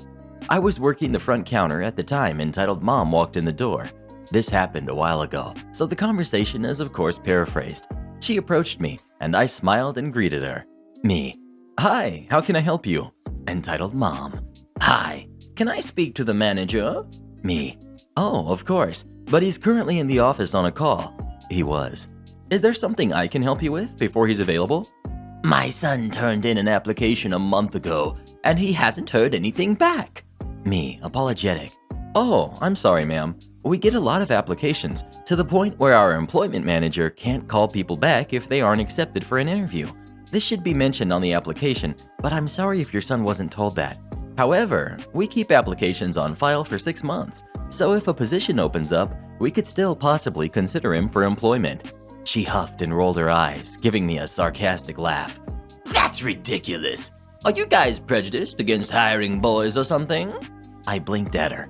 I was one of the 2 girls employed at this location, compared to 11 guys.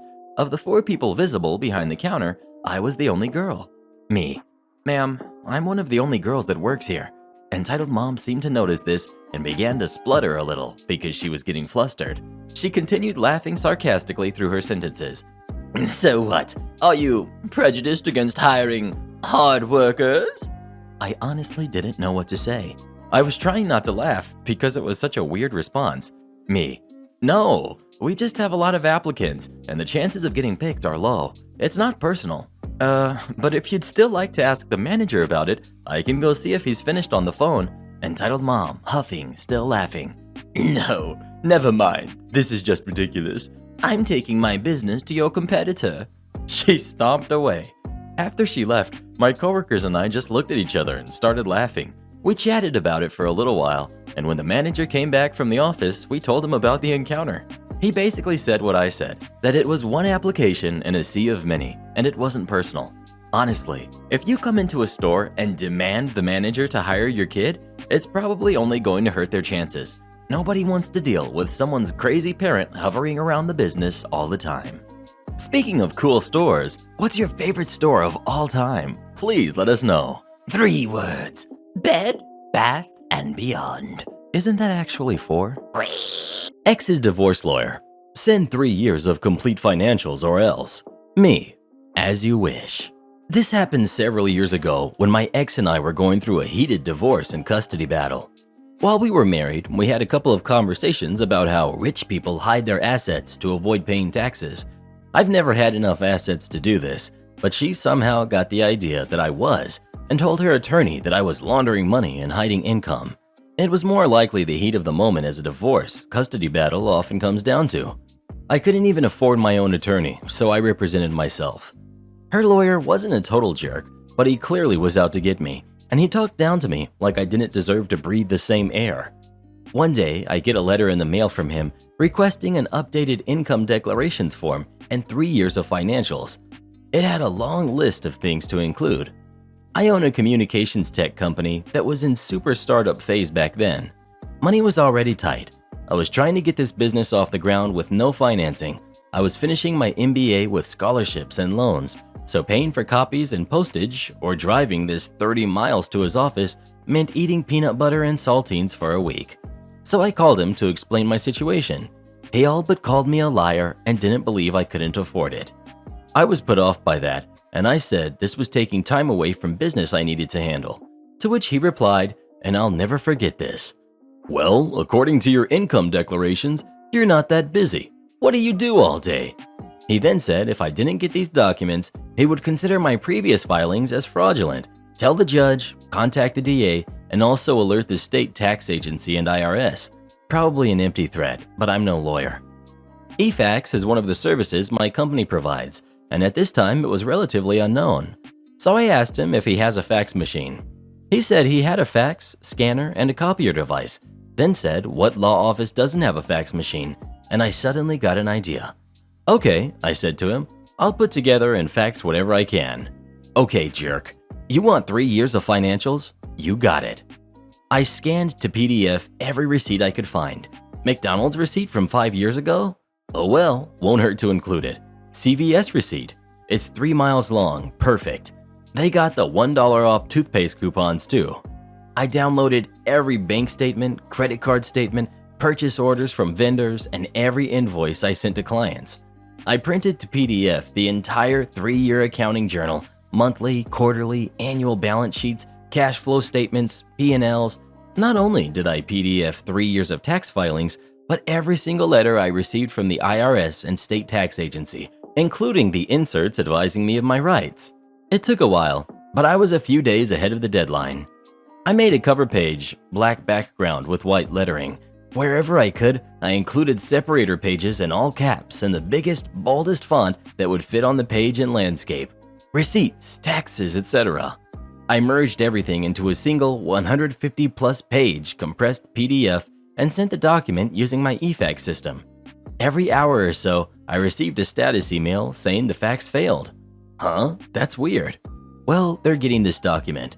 So I changed the system configuration to unlimited retries after failures to keep redialing until it went through. Weird. I was still getting status email failures. I'll delete the failure emails and keep the success one after it eventually goes through, I thought. Problem solved. 2 days later, a lady from his office called and asked me to stop sending the fax. Their fax, scanner, printer, and copier had been printing non-stop. It kept getting paper jams, kept running out of ink, and they had to keep shutting it off and back on to print. I explained that her boss told me to send this by the deadline or else he would call the DA and IRS. Since I didn't want a call from the DA or the IRS, I would keep sending until I got a success confirmation. I suggested they just not print until my fax completes, but she didn't like that. She asked me to email the documents, and I told a little white lie that my email wouldn't allow an attachment that big. Unless her boss in writing agreed to cancel the request or agreed to reimburse me for my costs to print and ship, I said I would continue to fax until they confirmed they have received every page. She put me on hold and the attorney gets on the line. He said, forget sending the financials. I said that I would need this in writing, so I will keep sending the fax until he sent that to me. He asked me to stop faxing and he would send it in writing, and I said, send it in writing first and then I'll stop. Long moment of silence. Click.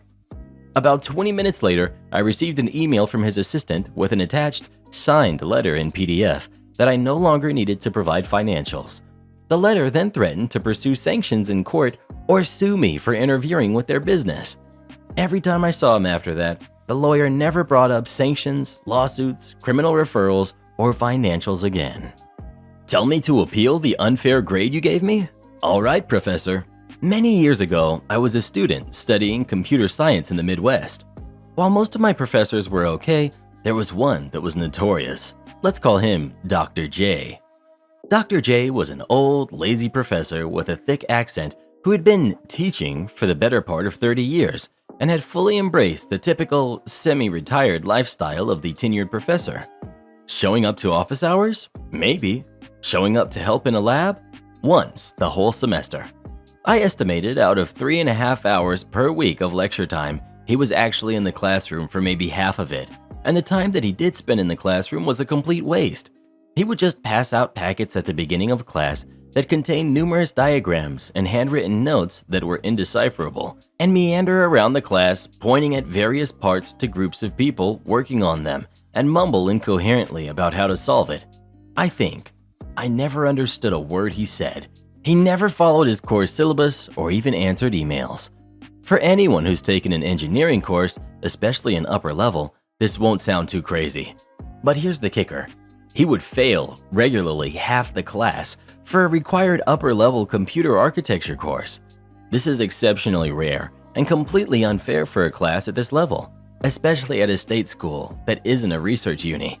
Typically, the interlopers have been weeded out by junior year, so while the rest of the classes are by no means a cakewalk, if you put forth an honest effort to learn the material, you should be able to pass the class with flying colors. Not so with Dr. J. Failing a class at the level of this course would be devastating to your degree path since it was a required course. Dr. J was the only one to teach it, and it was only taught in fall. But Dr. J couldn't be bothered, despite the class average for his exams being something like 2 out of 15. Not that scores mattered, because you could get the same score as someone on all assignments and exams, but you'd fail the class for who knows why. Here's the malicious compliance. Lo and behold, I'm one of the 16 out of 31 students in the class that he failed that semester. And I failed having gotten very similar scores to a couple other students, but they passed. I went to Dr. J's office after the scores had been applied to our transcripts online to discuss the matter. Dr. J wouldn't have any of it. Doesn't matter that I had similar scores to other students that had passed. There's many ways I grade my students, and you failed. If you don't like it, you're free to appeal the grade, but you won't get it. The fact that the little jerk was sitting there in his chair trying to BS me upset me so much more that I decided right then and there to mess his stuff up. My school has a very well laid out and responsible grade appeal policy with many avenues towards getting the appeal approved. I knew that through some of the snide jokes they made, my other professors did not take kindly to Dr. J at all, so it wasn't just the students that strongly disliked him. Well, when you appeal a grade, the other professors in the department are the ones who get to decide whether or not you actually passed, given certain evidence.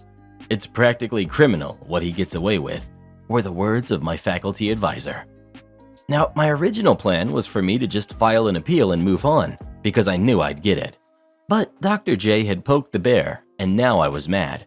So I reached out to everyone in the class, very easy since we were all on a Slack channel together, and set a meeting in a conference room in the library.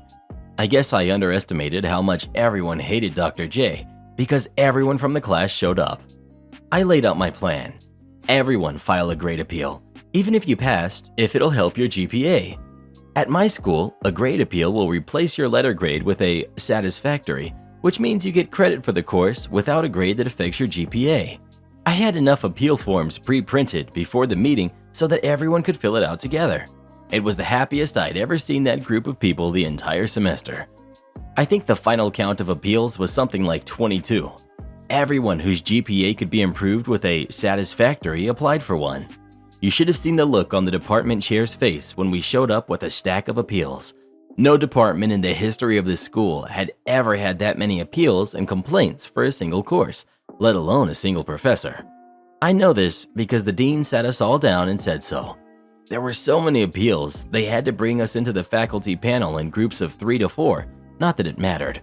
The whole thing was a formality as the die was cast. 2 weeks later, we heard the news. Everyone, literally everyone, had gotten their appeal approved.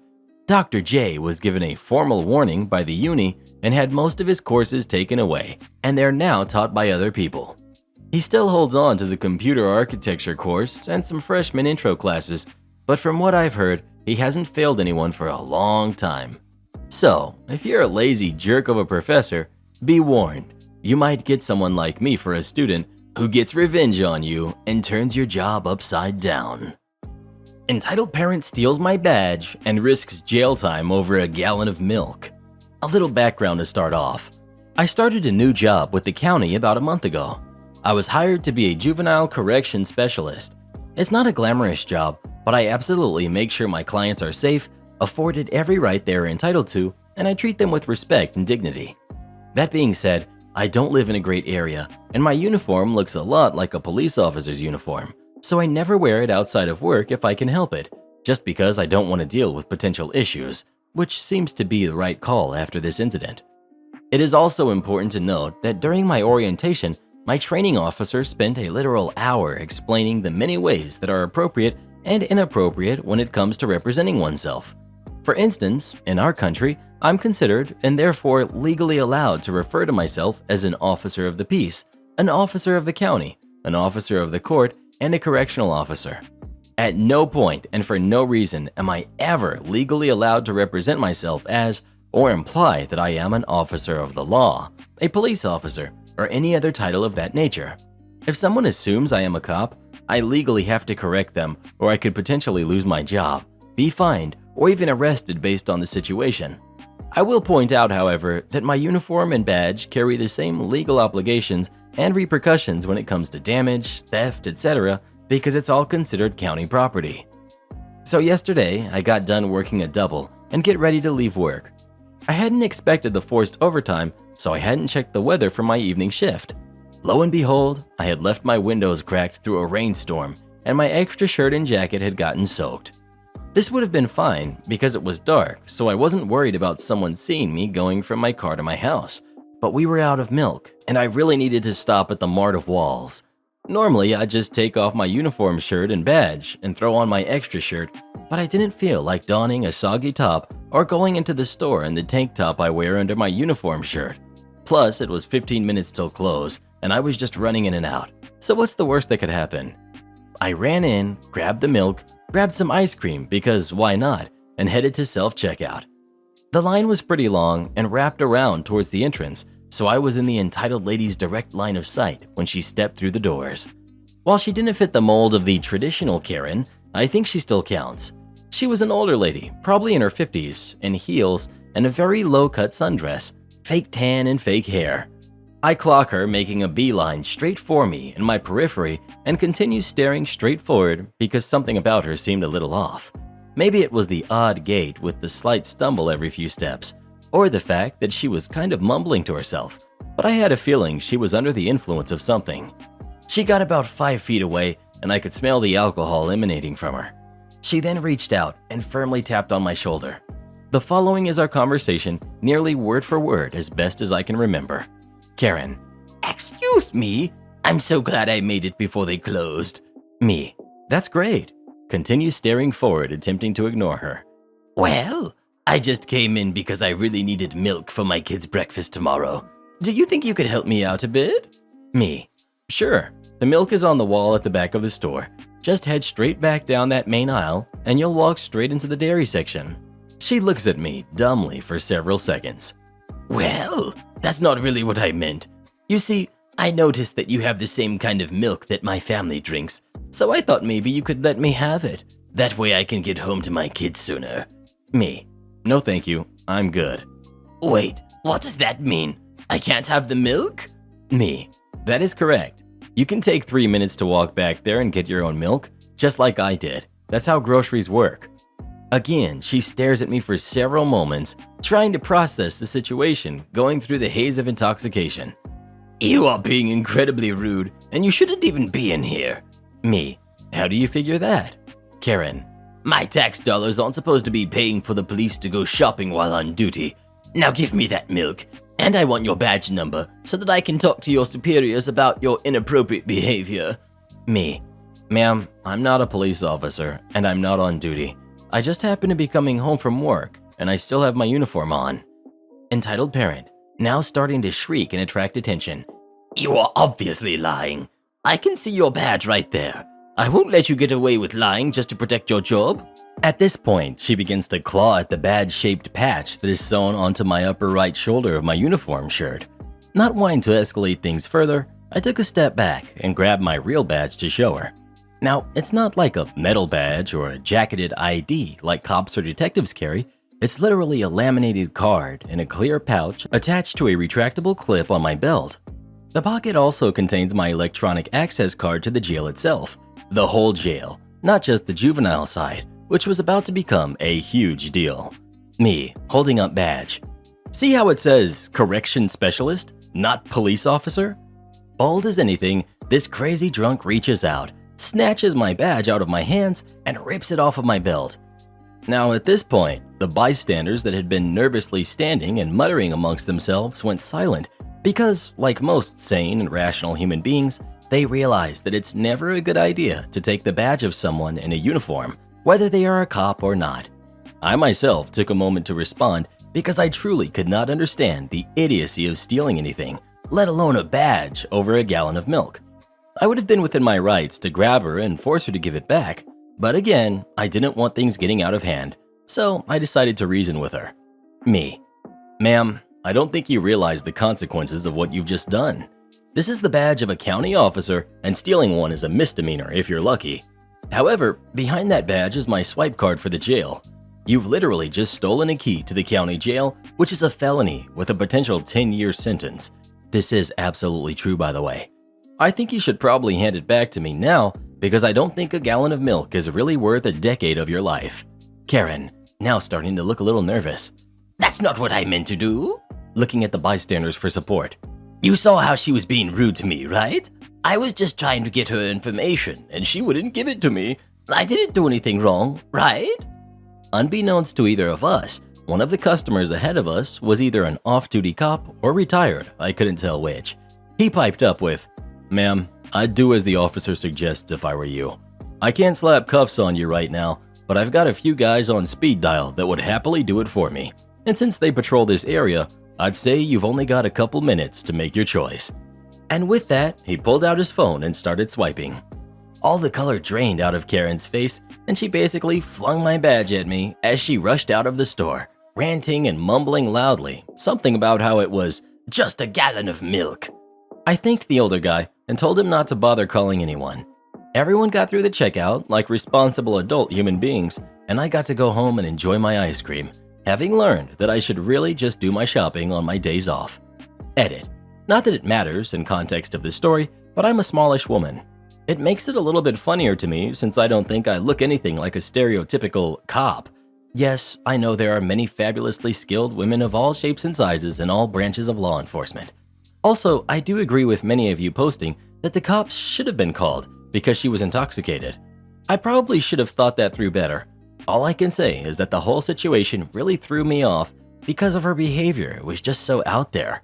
I was just glad that she finally left me alone before it became a huge deal and didn't really think anything beyond that. I did check the local accidents report this morning, and thankfully, no one of her description was reported to have been in an accident due to drinking.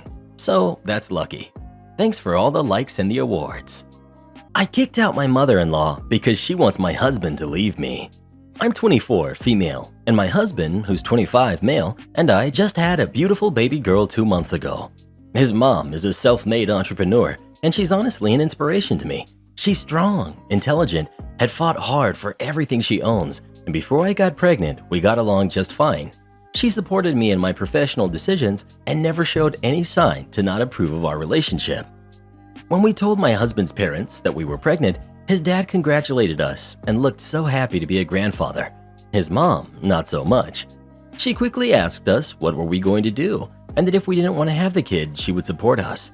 She believed that we both had promising futures, and if we had a baby this early in our careers, we'll never fulfill our dreams. But my husband and I assured her that we had everything planned. We both agreed that I was going to dedicate a year to our daughter, and then I was going to go back to work. We never asked them for a penny, and neither of us waited for them to fund our new lifestyle. My mother-in-law didn't like it. My husband had a good job, had just enrolled himself on a master's degree, and now he's going to be a father and the breadwinner of the house. For her, it was too much on his shoulders. So a few days ago, she came to my house and proposed an experiment to me. She told me that during the rest of the year I was going to be a stay-at-home mom. I could go back to my parents. This will allow my husband to come home and rest after a long day of work or school, and during the weekends, he could come to me and visit us if he had the energy to do so. I said that it wasn't fair since she was our daughter and not just mine, and that she shouldn't expect my husband to not have any kind of responsibility towards her. She said that after I ruined my husband's life with an early baby, that's the least I could do. That I was going to grow comfortable after 1 year of doing basically nothing, and that if my husband was lucky, this would end on a divorce, which for her is the best outcome by now. I couldn't believe what she was proposing to me and told her that she was crazy for even thinking that, and that our baby didn't appear magically in my belly. I kicked her out, and when my husband came home, I told him everything. We decided to cut contact with his mom, but I can't get the fact that she said I ruined his life out of my head. I'm not planning on being a stay-at-home mom forever, and to be honest, I do want to get back to work. I'm an architect while my husband is an engineer, and I very much enjoy my career. He does come home from work tired, but our baby isn't a big problem. She doesn't cry all the time, and we get her to calm down very easily. Also, it's not like I'm home doing nothing. I do small projects for my friend's firm every now and then as a freelancer, and I have a position waiting for me there. My husband and I just decided that I had to remain available for our daughter the first year in case anything happens because this is our first baby. Edit. Whoa, thank you for all of your input. I can't believe this blew up. My mother-in-law hasn't always been like this, but after we decided to have the baby, her behavior changed completely. I'll answer some of your questions you left. Again, thank you so much. Karen tries to force me to cover her shift, ends up losing her job. Okay, so I, female 21, work in a small and private liquid and tobacco store. We have a total of 10 workers. For most of them, it's their second job. Only I and 3 other coworkers only have this job. However, I'm a college student, so I'm not working many hours, usually only 10 hours a week. Last Friday morning, one of my coworkers, Alyssa, asked me if I could cover her shift. I declined because since I started working there 3 years ago, I'm constantly covering shifts for other people. However, when I ask for people to cover my shift or trade shifts, nobody returns the favor. So in the last 6 months, I started to decline as well, unless someone is actually sick or so. Alyssa said it's urgent, and since it was the Friday closing shift, I assumed she just wants to go partying since she's known to ask for covering her shifts on the weekends so she can go party. I suggested that she can ask some other coworker. She only said that nobody is willing to cover her shift, and I just said, sorry, but I can't. This conversation was exclusively via text message. Yesterday, when I came to work, my other coworker, Tara, she's kind of friends with Alyssa, at least at work, was upset. I asked her what was wrong, and she just said that I'm a selfish jerk, and then explained that Alyssa apparently wanted to have her shift covered because she was asked to come to some meeting with her boss at her main work, and since she missed it, she was fired. Apparently, she was on the verge of being fired before, and the meeting was to talk out stuff with her boss, and since she didn't come, she couldn't explain herself, and that sealed the deal for her boss. Coworker and I had a fight then. I told her that Alyssa didn't tell me why exactly she wanted her shift covered, and if I had known the exact reason, I probably would have done it. Tara said that Alyssa didn't need to give me the real reason, and the indicator that it's urgent should have been enough. When I said that Alyssa had said such things in the past just to go out partying, she just insisted that I just cannot assume that someone is lying when they say it's urgent. I asked Tara why she didn't cover the shift, and she just said that since she's working 40 hours a week, she needs every rest she can get, and basically said that since I'm just a college student, I shouldn't be so difficult about working a few more hours. I'm feeling really crappy about this. I know that I didn't know the real reason why she wanted her shift covered, but maybe I really should have just believed her when she said it was urgent. I don't know if I should talk to Alyssa and what to say to her. Am I the jerk? Edit. Didn't expect this to blow up overnight. First of all, thanks to all the nice comments telling me it's okay to say no. While I'm doing it, since I was completely overworked in the past, I still sometimes feel guilty about saying no. But somehow, it feels nice that people validate this. Secondly, a lot of you said that her story sounds fishy. I personally didn't question it at first because we sometimes have meetings with our boss after closing time, 9 p.m., as well at the store. But the more people commented, the more I started to doubt Alyssa's story as well. Her main work is in retail as well, so I assumed it was just a stay here after the shift thing. But she didn't bother to call our boss to say it's important. And again, some people say it's unusual to have such talks on Fridays, and it's also unusual to get told about such a meeting with basically no advance. Either Alyssa didn't care about the interview as much, or she lied about having it. I'm not sure, and to be honest, I'm not sure I want to know. I will just stand firm as you all have told me to do, and try not to let them guilt trip me. Entitled parent wants refund on student's dining plan. A few days ago, we had freshman orientation at the college where I work. I was in the dining hall when this particular event happened. Note that all meals were comped by the college this past week, so no one was paying for anything. Not students, not faculty or staff, not parents, except for the fancy stuff at the campus version of Starbucks, which is in the front of the dining hall. Mother comes in with her 4 kids. One is a new student on our campus. The other 3 are the younger siblings. Student shows her new ID card, which is all they've had to do this week to get into the dining hall for free. Entire family goes through, no one pays for anything. Not 5 minutes later, I hear raised voices near the table. I was sitting fairly close to the cash register in the coffee shop area. Mother and all 4 kids come back to the cash register, and the mother is yelling that she wants a refund because the only food in the dining hall is burgers and fries and chicken tenders and pizza. The cashier is trying to explain to her that she couldn't give her a refund since all of the meals were free that day, so she hadn't paid to begin with. And the woman says she wants a refund on her daughter's dining plan because the food isn't worth eating. Note that there is nowhere else nearby where her daughter can get meals. The nearest restaurants and grocery store are in the next town over, 15 miles away, and freshmen aren't allowed to have cars on our campus. So if the daughter doesn't have a meal plan with the dining hall, she's not going to be eating. This lady keeps yelling at the poor cashier, who finally calls her manager, who comes up and says the dining hall itself can't process refunds anyway, and they'd have to talk to campus administration about it. But he reiterated to her that if her daughter didn't have a meal plan, she'd have nowhere to get food. This lady looks at him and says, "Fine, we'll be going over to administration right now and unenrolling her from the classes here. She can't possibly go to school here with nothing to eat but burgers and pizza." The poor daughter was standing there looking absolutely devastated, and the other kids looked mortified. I honestly thought the student was going to start crying. No idea what happened after that because they left the building, but oh my goodness, did I ever feel sorry for that poor girl. To be pulled out of college on her first day because her mother didn't like the food the dining hall served?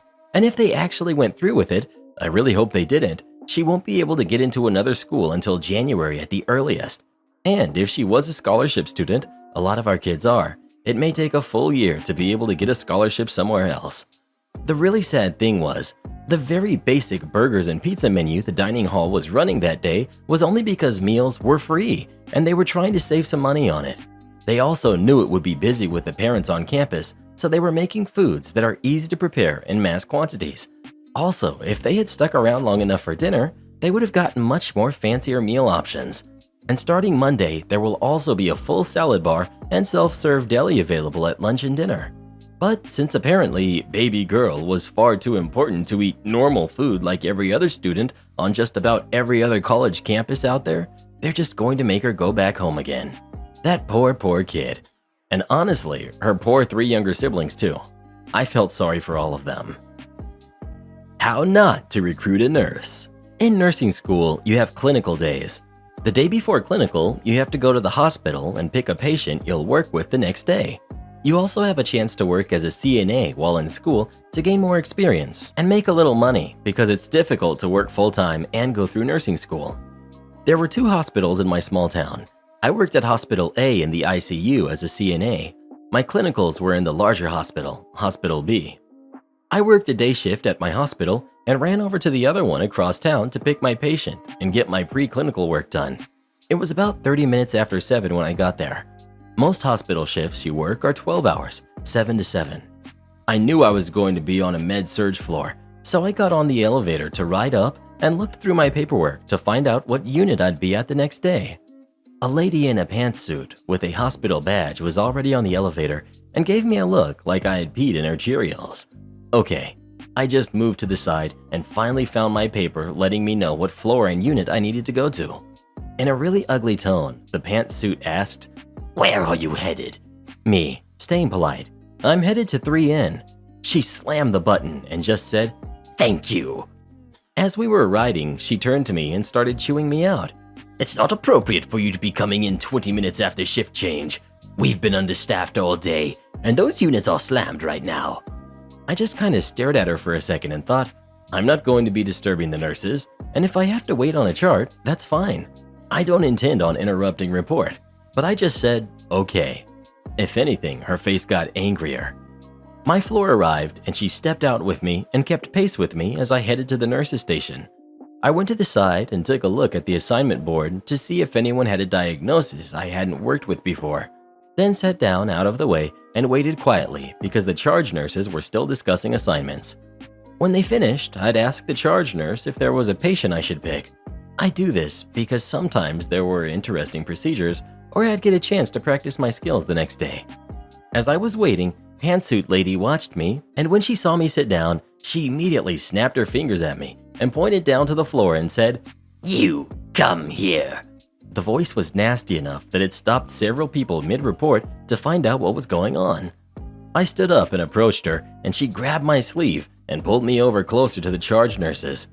Ignoring me and talking directly to the charge nurses, she proceeded to tell them that I was their aide, and she wanted them to make sure I was written up for being late. I realized then that she thought I worked there. I was a lot less confrontational or aggressive then. My, how nursing changes you. But I never really got the chance to say anything as she jerked my hand away from me and wiped it like she had just touched doo-doo, looked at me with a face I can only describe as sour lemon smugness, and walked away. The charge looked at me and said, "We already have an aide, but sure could use you. Let me see how." She trailed off as I held out my hand and said, "I don't work here. I'm with my school, and I'm here to pick out a patient for clinicals tomorrow. Does that lady always treat people like they're dogs?" The charge nurse stared at me for a second and then started laughing and said, "Stupid jerk, don't mind her. We all hate her." She then asked, "How much longer do you have?" I replied that I graduate in 6 months. I also asked if they had any interesting procedures or if they had a patient that a one-to-one student nurse would make easier to handle. She also asked where I planned on working after I graduated. I just looked down the hallway where the pantsuit had gone and just said, "Well, not here," which made her laugh even more. I had a truly relaxing clinical the next day with a sweet elderly lady with dementia and a minor medical condition. We folded laundry together to keep her busy and to keep her from pulling at her surgical sites.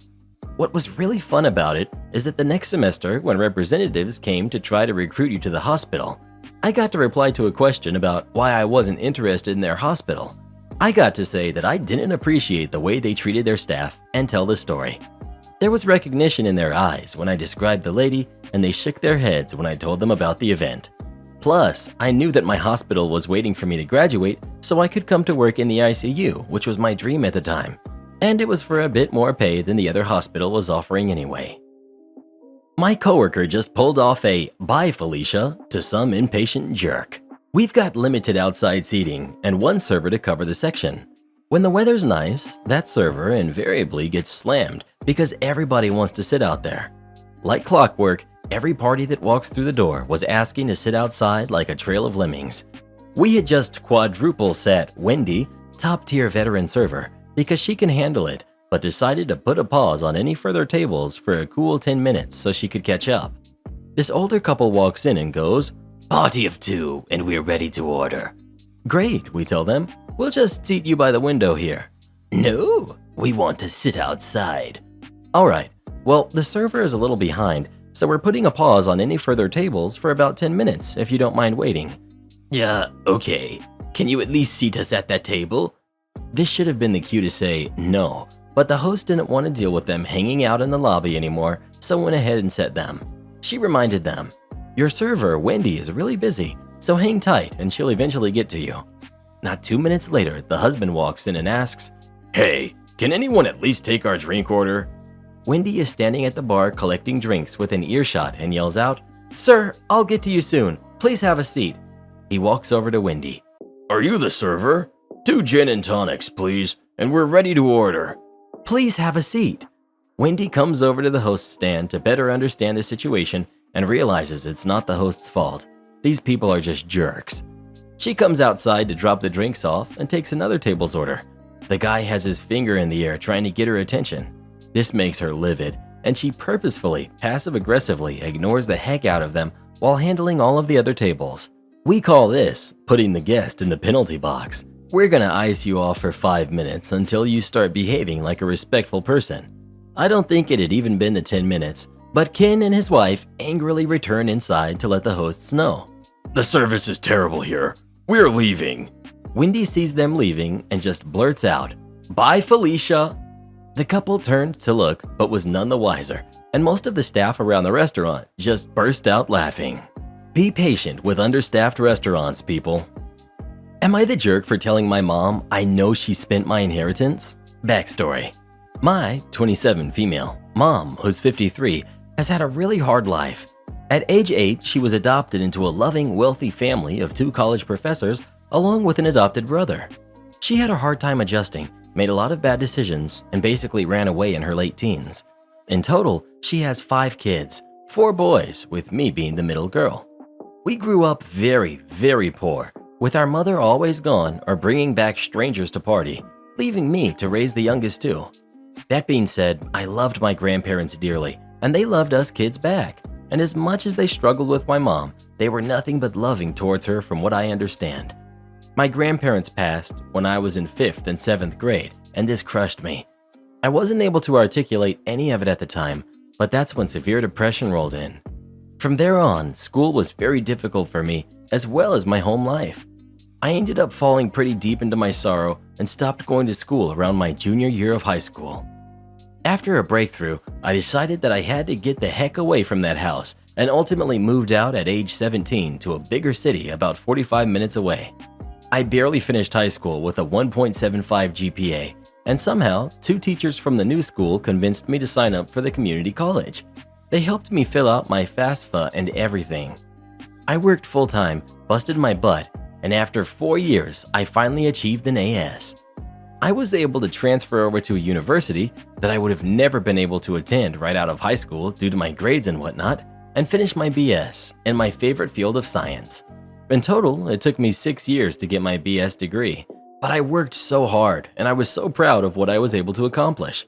Anyway, I graduated college with $40,000 in student debt. Not so bad compared to most, I always thought. I knew that I would have to work hard and accrue debt to get what I wanted in life, so this was a necessary burden and I've accepted that. However, things have turned in recent events when I reached out to my grandparents' close personal friends, let's call them the Johnsons, to get a better idea of what my grandparents were like. In conversation, it came out that Grandpa left a $150,000 inheritance for his grandkids' education. However, 3 years later, around 2010, my mother came to the Johnsons and confessed to them that she blew all of the education money. My relationship with her was already strained, but this really crossed a line for me. I emailed her, telling her I know what she did, and told her not to contact me again. The Johnsons quickly got in contact with me, telling me it was a long time ago, and she's improved a lot since then, and that I shouldn't have told her they told me. I think I have the right to confront her, but they say I violated their trust. Am I the jerk? Can't you just make me one now? This just happened this morning at Costco. Our store sells prepared salads, including Caesar, Greek, pasta, etc. This morning we were shopping and witnessed the following. We've got entitled shopper, loudly to herself. "Oh, I guess there aren't any Caesar salads." She makes a show of sorting through the other salads as though a sneaky Caesar salad might be hiding underneath the pasta primavera, despite being the size of a truck tire. Karen, again to herself, but clearly for everyone's benefit. "I thought they would have Caesar salads." She looks around, craning her head to see into the meat department where a couple of hapless butchers are making sausages. She waves to catch their attention. They nod and continue on with their work. Karen. Oh, I guess they're too busy to help a customer. She continues poking at the salads and occasionally looking around to see if anyone is paying attention. She mutters and huffs and sighs deeply. My wife reaches in past her to pick up a Greek salad. Karen tells my wife, Don't they make Caesar salads here anymore? Wife, I think so. They were here last time I was here. Karen nods towards the butchers. I guess they're too busy to make them today. Wife shrugs. I don't know. Just then an employee approaches. Karen. Excuse me, girl. Yes. Do you have any Caesar salads? I can't find any. Employee. No, sorry, we don't have any today. Well, I need one for my dinner party tonight. Can't you just make one for me now? Employee. No, sorry. I don't believe this. Is there anyone else I can talk to? Employee. Not really, no, this is my area. Why can't they? Nods at the sausage makers. Make me one. Employee. They're not. Of course. I understand they're so busy. Do you think they could stop for a few seconds and put together a simple salad for a customer? Employee. As I was saying, no, they can't. By this point, a small crowd of shoppers is starting to watch. Go, Karen, go. I am very disappointed in the service here. At my store, they believe in customer service. Employee, out of patience. Ma'am, butcher shop employees do not touch the produce due to cross-contamination. Raises voice to talk over her as she starts to raise objections again. We don't have Caesar salads today because we didn't get a shipment of romaine lettuce. I don't appreciate your tone. I want to speak to someone else. Employee. Good luck with that. And walked away. Karen stood there in rage as the other shoppers, myself included, laughed and jeered.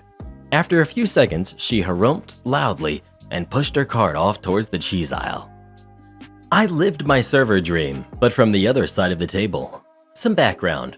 I'm a server at a high-end Italian restaurant where I've been working for a little over 2 years.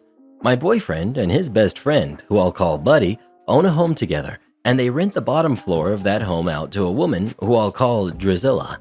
Drizilla is a narcissist, total false main character case, and she has gone so far as to make herself a website and Wikipedia page. I usually avoid this woman because if you let her, she'll ramble at you for hours. Last night, boyfriend and I made plans to grab dinner and drinks with Buddy. Drizilla overheard us making those plans from a floor away. Is this woman a bat? And said that she'd tag along. Not that we had asked her or anything. We wait for Drizilla to ready her bat body. It must require great preparation because we managed to watch 2 whole episodes of Wife Swap whilst we wait. We head downtown, Batwoman tenant in tow, and grab an outdoor table at a favorite cocktail bar of mine.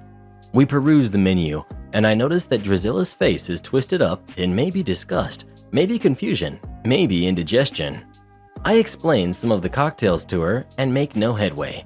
A server approaches and I give her a preemptive, I'm sorry, sort of glance. As I order, Drizilla interrupts me and says, What is up with this menu? Don't you have anything normal? The server directs her to the first cocktail, as I, too, had done. It's a basic margarita, but with the addition of a house-made syrup. That sounds weird, Drizilla hems and haws. Do you have anything like a gin and tonic? The server enthusiastically points out their house spin on gin and tonic, as I, too, had done. That sounds awful. Server points out a few other of the more basic cocktails, understanding with every suggestion that this isn't about appeasing a guest, but more about being toyed with by a woman who is part bat, part menace. We wait, all of us, as Drizilla proceeds to ask about at least 80% of the cocktail menu. I'll take this cocktail. That's nothing like anything I'd asked about or hinted towards wanting. Server leaves, and Drizilla asks why the server couldn't have suggested the cocktail she ended up ordering. I whip my face towards her and say, You shot down everything he suggested, all while proving no helpful feedback about what you wanted. Usually when that happens to me at work, I leave the guests to read the menu. She interrupts me a number of times as I'm saying this, so I repeat it once more, but much more loudly this time. Buddy snickers, boyfriend cackles, Drizilla pouts. As we wait for our drinks, Drizilla starts shivering dramatically. as 75 degrees is practically an icy tundra. She grabs for the outdoor heater and I swat her hand away. Every time a member of the service staff passes near our table, Drizilla loudly remarks about how long our craft cocktails are taking. On this very busy night where the servers clearly have 9 table or more sections and there's only one bartender to service this bustling establishment. Drinks arrive and Drizilla complains that her cocktail has too much ice. How am I even supposed to see how much alcohol is in there? She frowns the entire time her drink is in hand. I grab the check as soon as it's dropped, leave 30%, and apologize to our server on the way out. We head to another restaurant for dinner, and the host says it'll be around 20 minutes for a table. Drizilla, now full of alcohol and something that probably feels like bravery but is actually jerkness, walks up to a nearby table and half asks, half spits, "Why can't we sit here?" It's very clearly a service station. We wait for 10 minutes, all the while Drizilla pouts and whines. She says something about going up to stare at the hostess, and that's where I draw the line. You won't be doing that because that's rude. It seems like maybe you're better off making your own meal tonight. She quietly agrees and I drive her home. Boyfriend and I return to the restaurant where we have a lovely dinner and both agree that we will not attempt to dine out with Drizilla again. I'm still riding that sweet, sweet high of finally being able to tell a jerk customer to buzz off.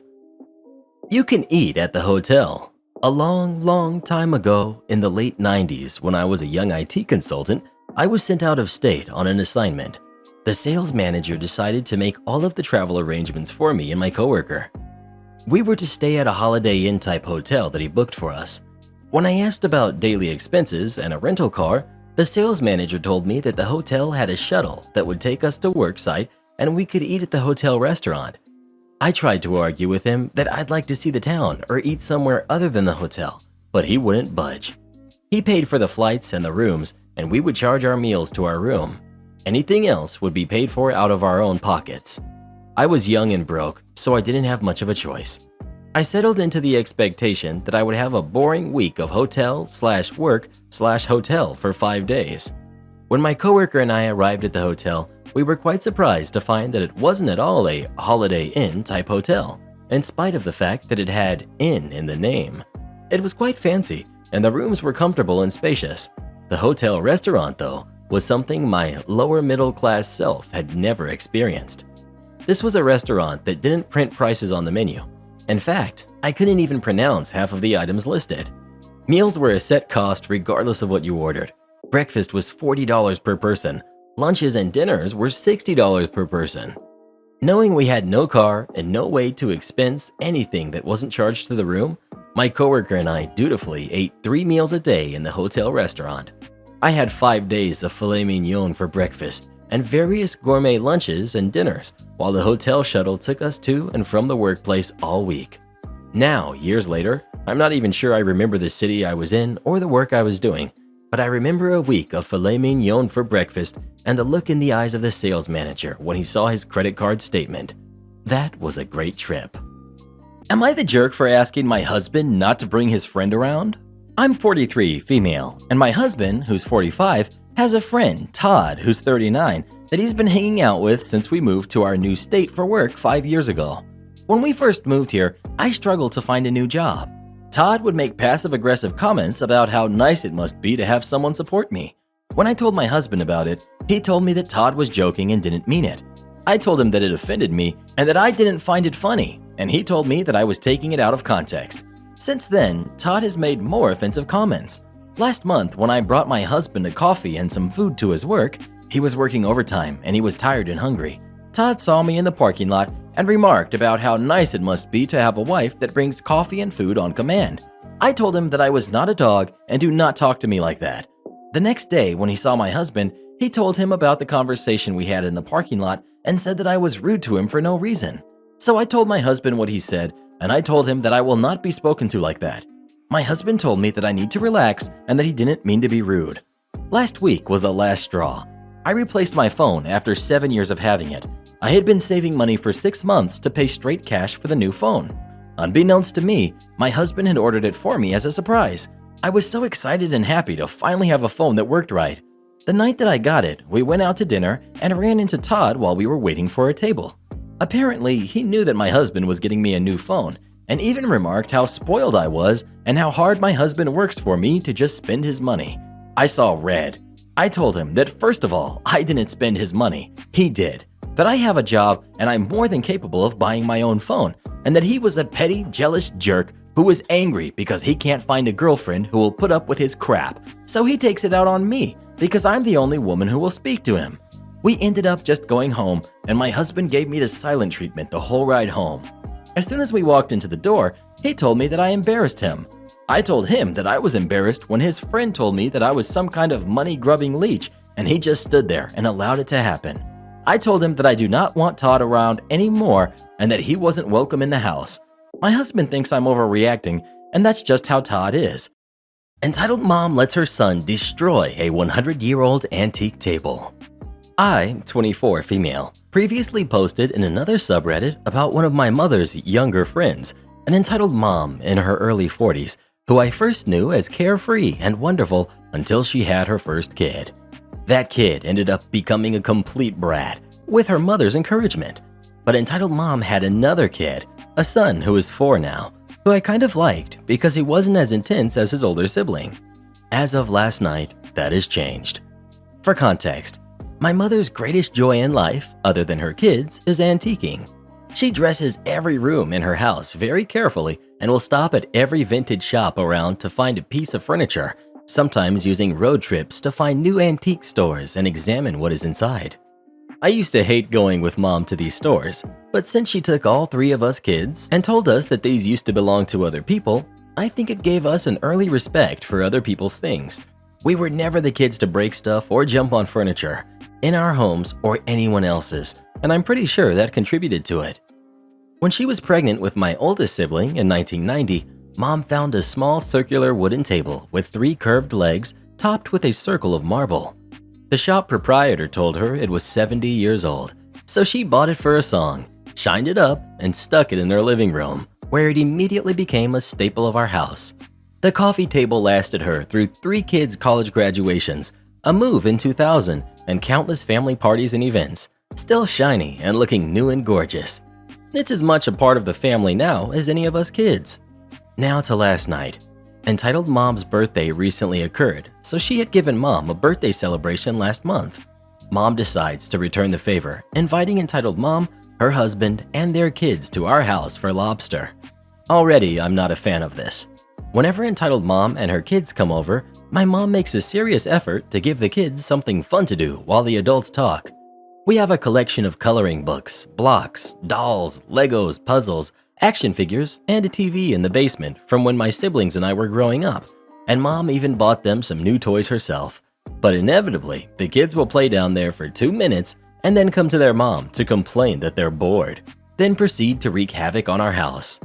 My parents, who entitled mom sees as her kids, aunt and uncle, have warned the kids many times not to jump on things, but they do not listen. The oldest kid is also very combative and likes to pull hair and hit people, as I learned firsthand, and broke a holiday decoration given to my dad by his late mother. Of course, entitled mom coddles her kids and coos they're the best in the world and all that BS. I've told my mom repeatedly that I don't want to be around the kids or their parents, but she brushes it off. In fact, she likes to tease me for not interacting with entitled mom and not coming downstairs when entitled mom visits, and says that entitled mom shouldn't get in the way of me living my life. I live with my folks and am invited to attend the party, but make my usual choice of opting out. Since I've just finished the first week of a new job, I intend to celebrate with a day at the bookstore and a night with friends. But yesterday morning, as I was preparing to leave, mom asked why I was going to leave her to deal with the 2 kids by herself. I told her that I wasn't going to let them get in the way of living my life. She laughed and wished me a good day, and I left. My day was wonderful. I spent the morning and early afternoon at my favorite bookstore, the evening with my friends at a wine bar, and the night with them at a karaoke room. I came home around 11:30 that night and enter from a door in our sunroom where my parents are asleep on the couch watching TV. I wake them up, tell them about my day, and they seem genuinely happy. It went so well. To be polite, I ask how the party went. My folks get quiet and look at each other, and my mother, sounding very drained, tells me to go into the living room, the next room over. Confused, I look through the doorway and immediately see why. The beautiful table, now a century old, is broken. Its 3 curved wooden legs were bisected and splintered. There's a small crack in the marble top, and a collection of wood shards litter the carpet. "What happened?" I asked. Earlier that day, around 6:30 p.m., my dad and entitled mom's husband went to pick up my grandpa, plus a steamer for the lobster. While they were away, mom had worked to settle the kids in the basement and reminded them not to jump on anything, then gone to the living room to converse with entitled mom. As they are talking, my mother leaves to go to the restroom at the other end of the house. She stops in the kitchen before returning and hears a crash in the living room. Mom runs in, and lo and behold, son had become bored, come upstairs to the living room and started jumping on furniture, including the ancient table, while entitled mom watched. My mother is predictably horrified and stares as entitled mom examines son for injuries and reassures mom that the kid is fine. Mom gets sick to her stomach, takes son aside, and tells him in a serious but not yelling voice that Auntie is very disappointed in him and that he knows the rules at her house. Entitled mom overhears and berates mom, telling her that she is the only one who can speak that way to her kids, before coddling son and telling him that he's going to be okay. Mom then outright asks entitled mom if she herself told the kids not to jump on furniture at our house. Entitled mom replies casually, "No, I didn't tell them not to." The husbands return and all 3 men are shocked. Entitled mom's husband immediately offers to pay for a carpenter to fix the table, which my mother accepts. Dinner goes on, but it is cold and impersonal between mom and entitled mom. This morning, entitled mom, son, and the husband came by our house to give mom a bouquet of flowers, an apology, and the number of a carpenter who they'll pay for. She puts on a smile and says thank you, but is very upset nonetheless. My dad doesn't want the kid in our house until he's older. Mom says she'll be keeping her distance from entitled mom for the time being, since she can't teach her kids to respect other people's property or discipline them properly. My heart breaks for my mom. I don't plan on having kids, but if you do, please teach them at an early age to respect other people and their things. Stalkers think they can scare me out of my new home. Cast: we've got me. We've got entitled stalkers 1 and 2. We've got the kind neighbor. I should give you guys just a little backstory on how I ended up in this situation. I grew up in Scientology. My parents joined back in 1991 and moved to the States to be involved more than they could from the UK. In 2015, when I was 15, I joined the Sea Org and signed a billion-year contract. I know how insane that is, but it was something my parents were pressuring me to do because they thought it would allow me to be the best Scientologist I could be. But last August, I saw my opportunity to leave, and I took it.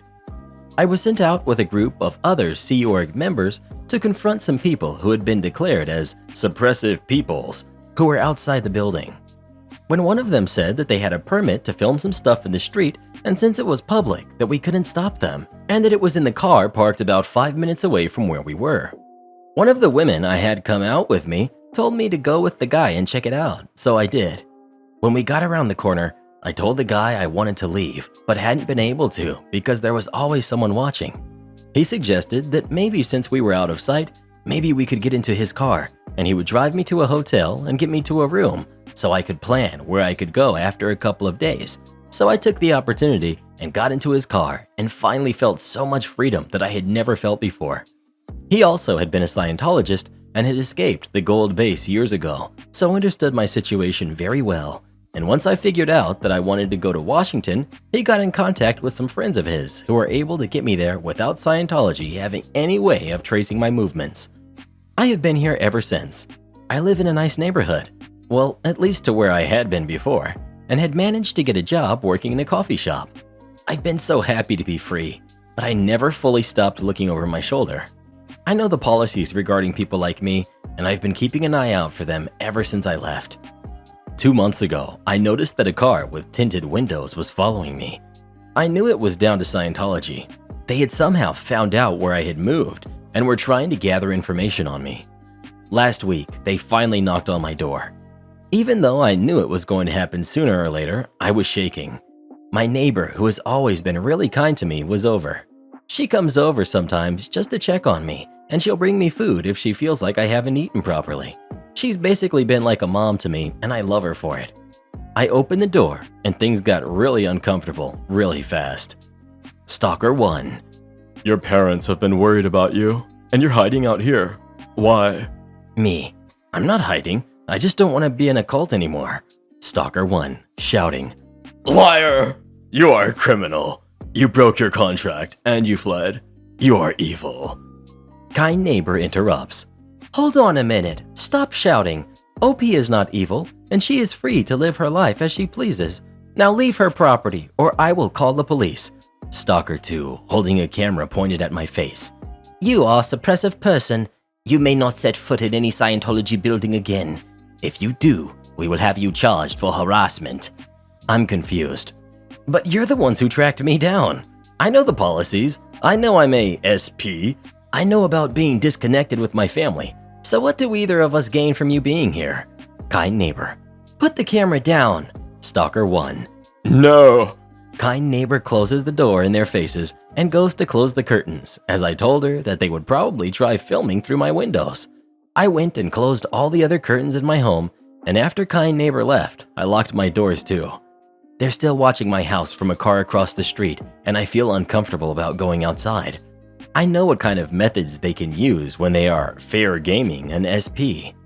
I know now after watching Going Clear and Leia Ramini's show that my experience with them after leaving is tame, but it's still pretty creepy. Why they feel entitled to follow people around to a point where I'm basically a prisoner in my own home, I don't know, but I wish they would leave me alone.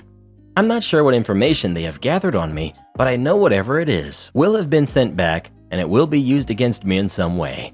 But until they try and use it, I have no way to really do anything. If anyone has any advice, please let me know. Am I the jerk for not entering my team's time into payroll, causing them to not get paid on time? I was promoted to supervisor last October. My team was extremely babied by their old boss. She did everything for them.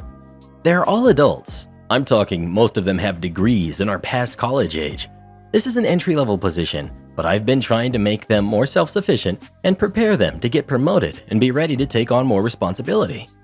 One thing they do poorly, that was always done for them, is the old boss was always putting in their timesheets. Company handbook policy is that subordinates do their own timesheet and are 100% responsible for their own entry. Supervisors verify vacation time and overtime was coded correct. Some of my people did not know how to even enter their own time. It was that bad. I've spent countless hours training and coaching them how to put in their time. I have caught it many times where some of them have forgot to enter their time, and just before the deadline for payroll to run, I was able to enter their time to get them paid, followed by coaching and a verbal reminder to do it next time. I have a pop-up calendar reminder that goes out every Friday to remind them, to both their work and personal emails, to enter their time at the end of the day, which includes a link with instructions on how to enter the time. Both instructions and our payroll can be accessible internally and externally off of the company network. I finally had enough and verbally told my team in a team meeting that the next time someone forgets to enter their time, I will not enter for them. Keep in mind that our payroll system allows for pre-entry of time for up to 4 months, so they can't enter their straight time, holiday pay, planned vacation pay in the system ahead of time. This last pay period, I had half my team forget, yet again, and they didn't get paid. They can enter their time, but won't get their pay until the following paycheck. They are all threatening to quit, which I don't really care because we are overstaffed anyway and could fill the positions easily. So after almost 1 year of coaching and warning, not to mention weekly email reminders, I made good on my threat because they can't get their crap together. Am I the jerk? Since it's aged 23 years, it means it's $23, right? So today I served a jerk, but rather than him getting away with it, justice was rightfully served. He was already being a jerk right when he walked in and radiated entitled energy, and I unfortunately had to serve him tonight. He ordered a specific cognac with Coke, but we didn't have the one that he wanted, so I asked him if he wanted to substitute it. He asked me what I recommended or what whiskeys I like to drink. I started to list off a few, and I jokingly said Pappy Van Winkle's and said, just kidding, that's really expensive. Admittedly, I was wrong for adding that last part at the end, and I can see why he got offended. I didn't insinuate anything with that comment, I was just trying to make a joke by listing the most expensive liquor we have on the menu. With that being said, me saying that really struck a nerve with him, and he said that I offended him and assumed that he didn't have a big enough pocket for it. So he ordered the Pappy Van Winkle. I asked him if he's sure, and he said yes. Okay, bet. So I asked him which one he wanted and pointed at both the years we have and the price of each one. I made it a point to not say the price because I really didn't want to offend him again. After all, he has big enough pockets to pay for it, am I right? He ordered the 23-year, mind you, it cost $150 for a glass, and I told him, are you sure? It's the most expensive liquor we have on the menu. He told me yes, money isn't a problem. Go ahead and place the order. So I sure as heck placed the order for the 23-year-old Pappy Van Winkle. I dropped off his drink and he proceeded to ask, Since it's aged 23 years, it costs $23, right? I replied, no, you ordered the most expensive scotch on our menu and it cost $150. He did not take this price lightly. He was in utter disbelief that a glass of scotch would cost this much. He said shame on me for ringing it in and asked me why I didn't tell him the cost up front. Maybe if you didn't boast about how much money isn't an issue for you, I would have spoken up. Maybe if you didn't radiate so much little jerk energy, I wouldn't have rang you up. I don't mind taking the heat from an upset table, but not only did he harass me and bug me about the price the whole night, he was harassing every server, every manager, and every table within his vicinity about how much his drink had cost. This isn't a flex. You are absolutely making a complete fool of yourself. No one's impressed by your poor decision-making skills, but go off, I guess. By the time the bill arrived, he tried to talk himself out of his drink. He wanted it removed from the bill. He wanted his whole bill comped for his inconvenience. But thankfully, I have amazing managers, and they made him pay the full tab. The best part of the night wasn't him leaving, but the fact that he had his girlfriend pay for the tab. Money isn't a thing for him because his girlfriend covers his broke self. Boss insists equipment go to a mechanic to save costs. Ends up costing him $1,000 more. Context: I'm a new supervisor in property maintenance, and the riding lawnmower we have has often broken down. A lot of these problems are from years of not doing preventative maintenance on it, which is something I've started doing recently in order to have the machine working better, for longer, and cutting down on downtime and mechanic costs. I've been spending almost all of my free time researching this mower, so I know what's wrong when something is wrong, and will be able to tell the difference between a 30-minute, $40 repair I can do or a 3-day, $600 repair the mechanic needs to do. A few weeks ago, while I was in the middle of starting a maintenance log on the mower, my boss sees me and asks, Is that thing broken down again? To which I reply, no, I'm just trying to make sure that it doesn't break down again. This is when he lets me know that he thinks what I'm doing is a waste of time and money because our biggest expense is labor. So he no longer wants me to work on the mower and instead wants me to take it to the mechanic across the city that charges $110 an hour for labor. The next week, of course, the mower breaks down again. I tell my boss that I think the problem is likely the air filter, and he just tells me to take it to the mechanic.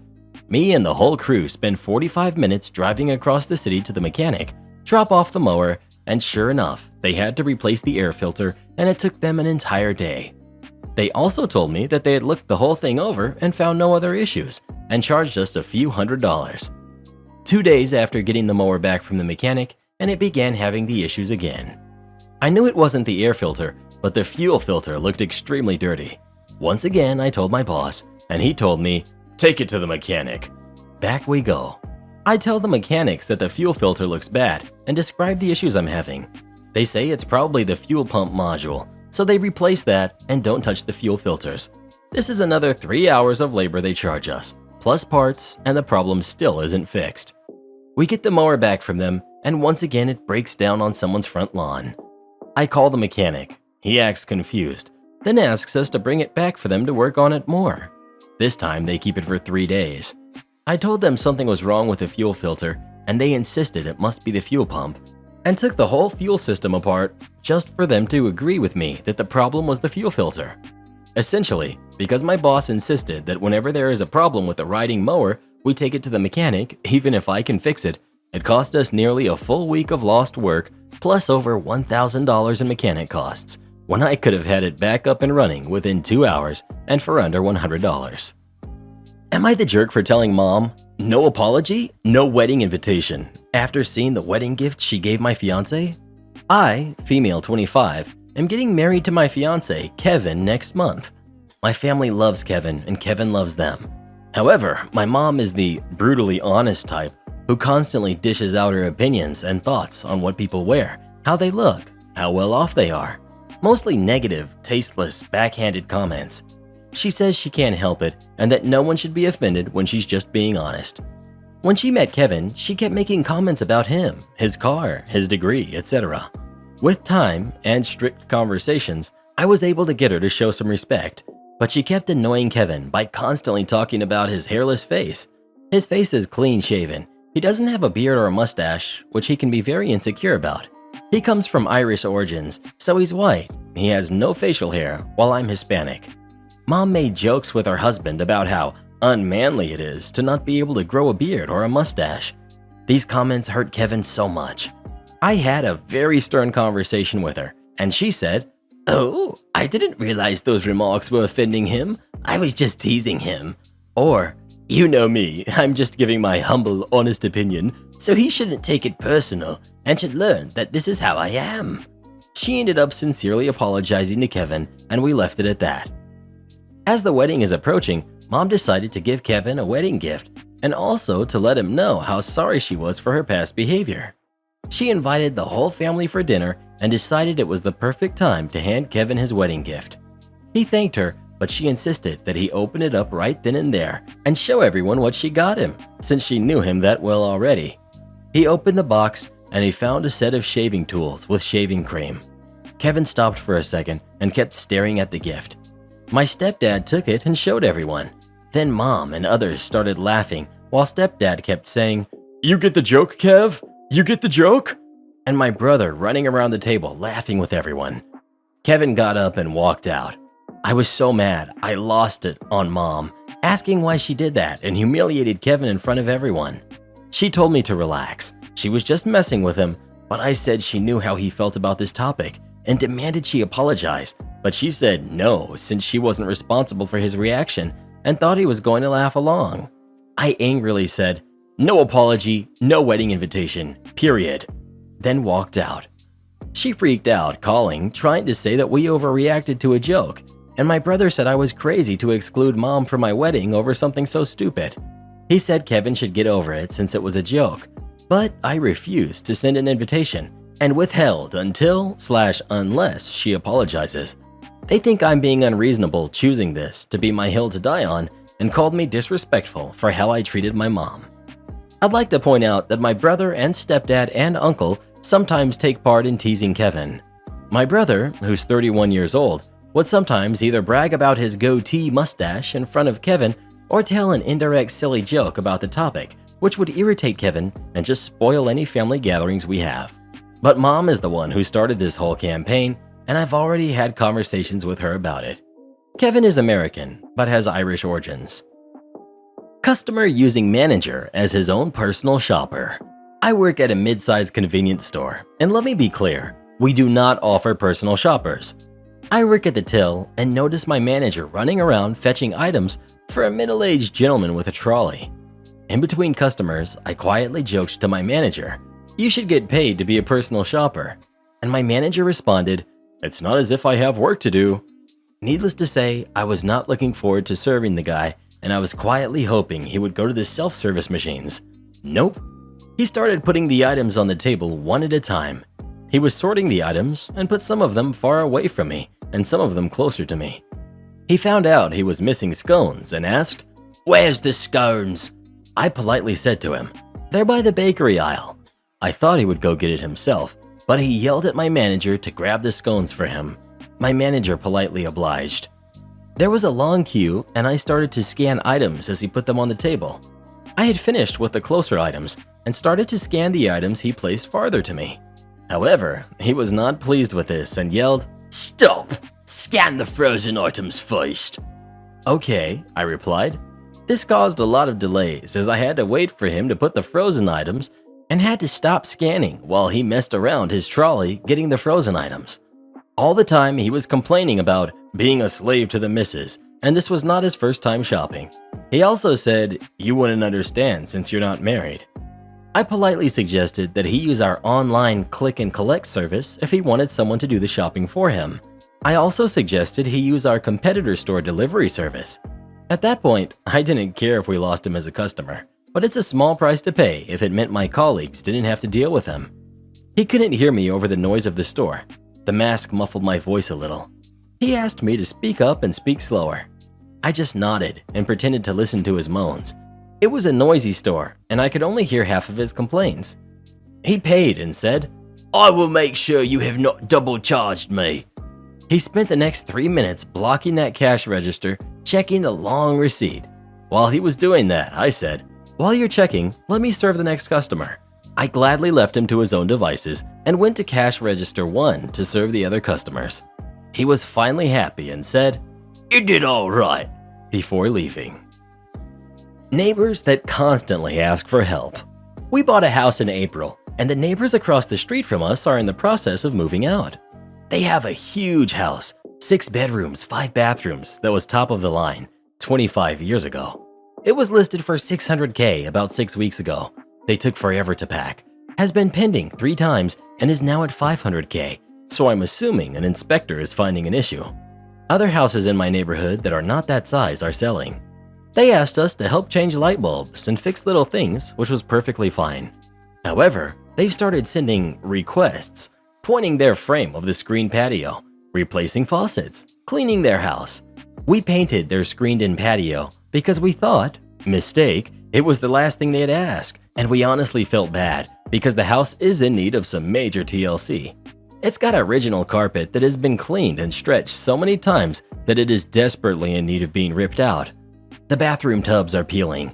The house was freshly painted but was terribly done.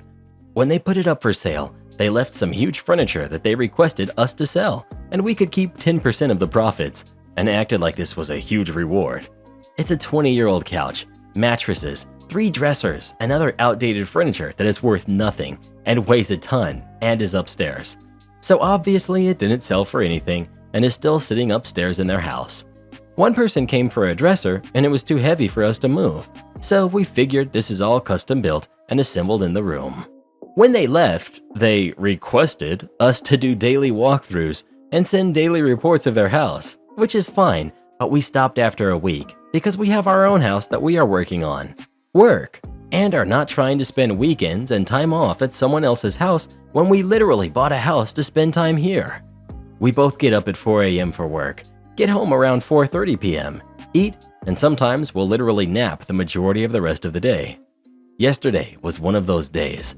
Little did I know these neighbors were back in town, had called each of us several times after 7 p.m. Once we got off work, we don't look at our phones. Texted us multiple times, with which we gave polite replies but said we weren't able to help them. We wind down for the day around 7 p.m. because we get up at 4 a.m. They knocked on our door at 8 p.m., 9 p.m., 10 p.m., and 11 p.m. according to our Ring camera. If you had a problem, you wouldn't be going to just my house. This is starting to feel like an Am I the Jerk post, but I really want to just tell these people that we cannot help them anymore, and this is not my problem. This post doesn't go into detail of everything we have done for them, but it quickly became too much. Every time we leave their house after doing things, my significant other and I both feel so bad because it needs so much work. It's so dirty, and with 3 people walking, there has got to be some major issue as I notice they go back on the market after an inspection is there. Basically, this is a vent post. Am I overreacting? How would you handle this? Edit. We reviewed the Ring cam footage. Looks like the woman tried to open our door. Like, who does that? Were you just going to walk in and look for us? Is it a culture thing that I'm missing? I'm not exactly the type that would confront and be all upset and stuff, but that's ridiculous. I got to scare a thief. I used to work as a retail supervisor for a hospital hotel for years. I got a lot of stories during that time, but this one is one of my favorites. The first time we see the person in question, he was grabbing a tray and heading over to the soup bar. I remember distinctly that he was wearing a very bright, memorable Hawaiian shirt. I was working the register, so I had a pretty good vantage point of most of the area customers would be, which makes it easier to keep an eye on everyone and everything. The man came up with his tray of soup, staring straight ahead. Worried he would pass me and forget to pay, I said in my winning customer service voice, "Hello, sir." He kept walking. "Sir, you have to pay for that." Still no response, and he didn't even speed up his walk. "Sir, sir!" Being a woman on the short side, there was no way for me to stop him, so I picked up the phone and dialed security. The man decided to walk out into our courtyard, which just so happened to not double as an exit. Security came to me, asked me about what had happened, then went to go talk to the individual. He ended up being escorted off the premises, and we thought that was that. Just a very bold thief. But no, it couldn't stop there. It was a slow day, so hours later I was chatting with a coworker. Me behind my counter, my coworker on the other side. Out of the corner of my eye, I noticed a very familiar Hawaiian shirt. The thief had returned. Now, for me personally, I like to give people the benefit of the doubt, so I didn't say anything at first, but I did keep half an eye on him while I chatted with my work friend. On the complete other side of the room from where I was, trust me, huge room, I saw the man pick up a bag of chips and stuff them in his shirt. I was pretty ticked off, so before I could think, hesitate, or finish the sentence I was on in my conversation, Big Sister voice came out, and I yelled in a voice that is often used to frighten bigger people than me. "Sir, put those chips back right now!" My coworker was frozen in place with surprise and confusion, and the man's eyes were huge.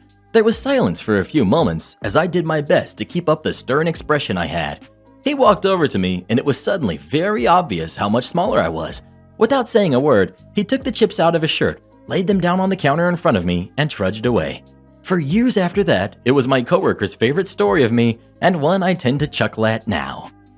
My sister demands I share my $6 million inheritance with her. Hello, Reddit. I don't have anyone I can share these thoughts with in person, so I'm hoping you guys can help me resolve this. I, 20 male, am a single child, or at least I thought I was. Just over a year ago, I discovered that I have a sister, Lucy.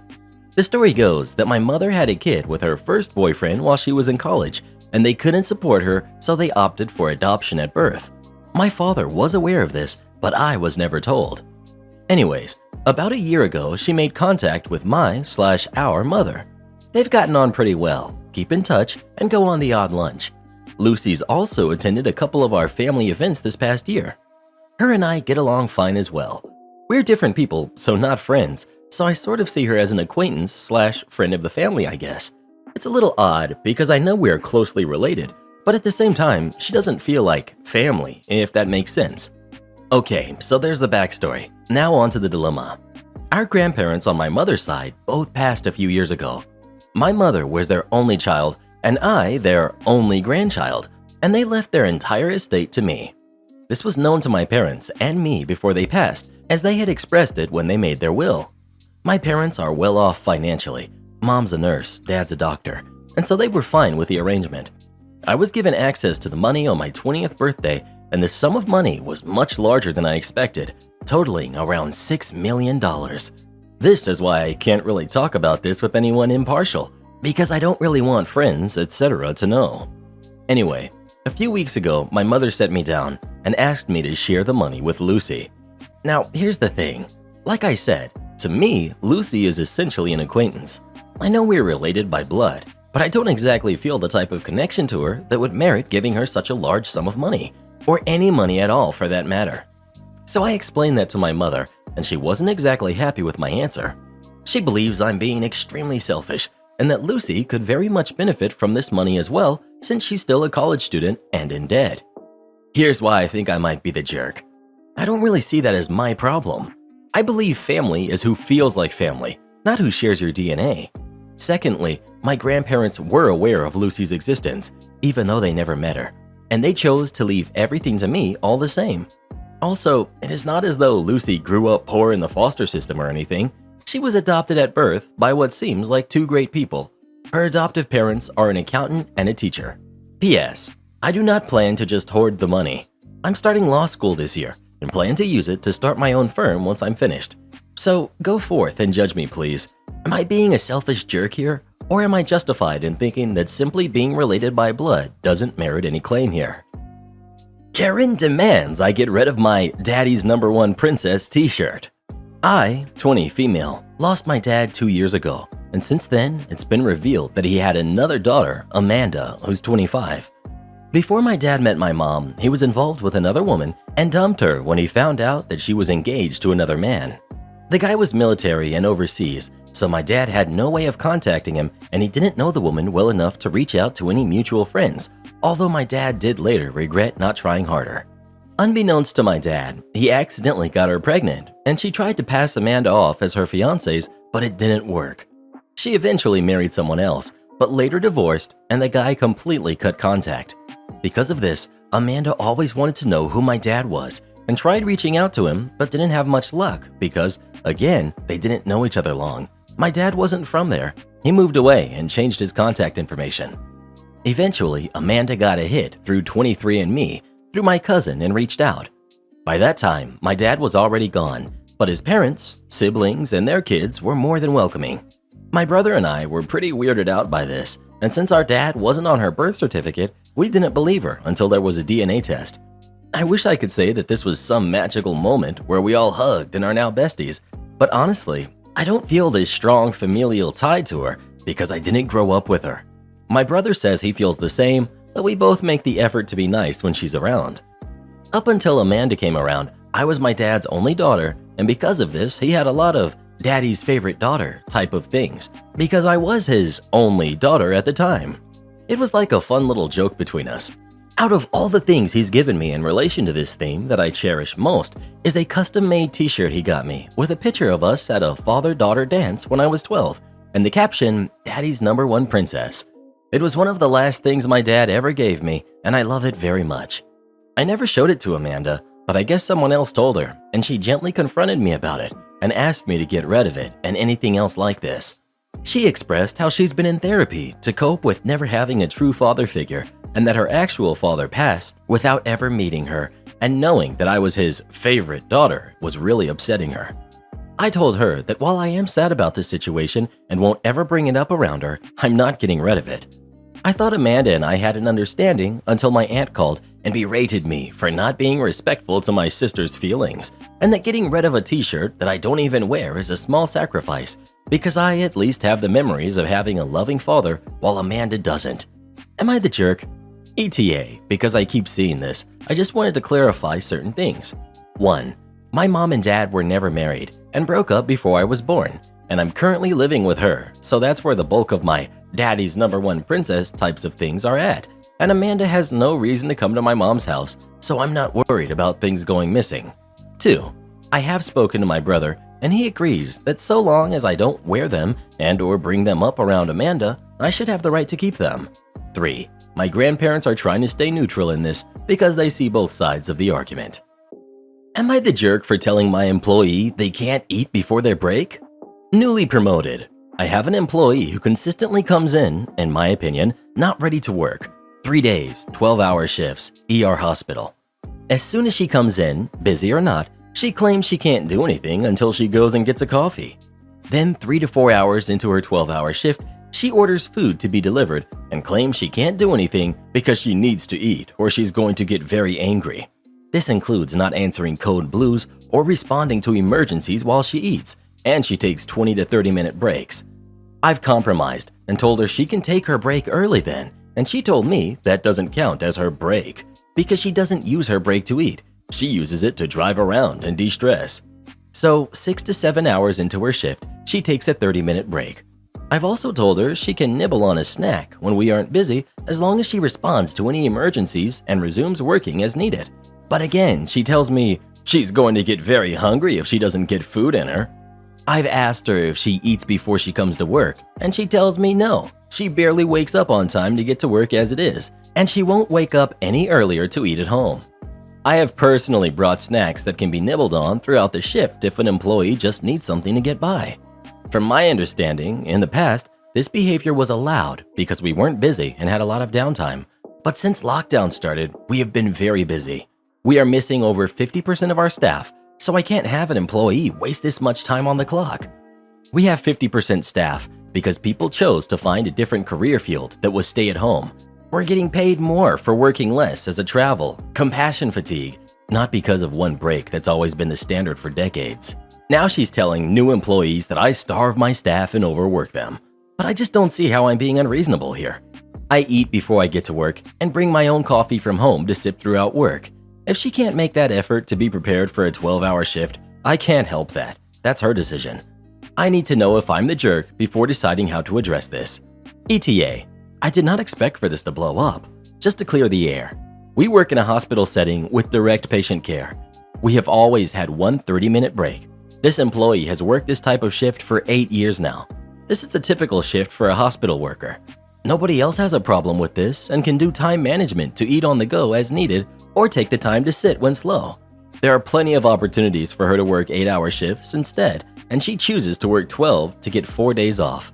I do not have any problems with any other employees, and they understand to snack when they can eat for a minute or two when they can, or they can sit for 10 minutes if we are slow.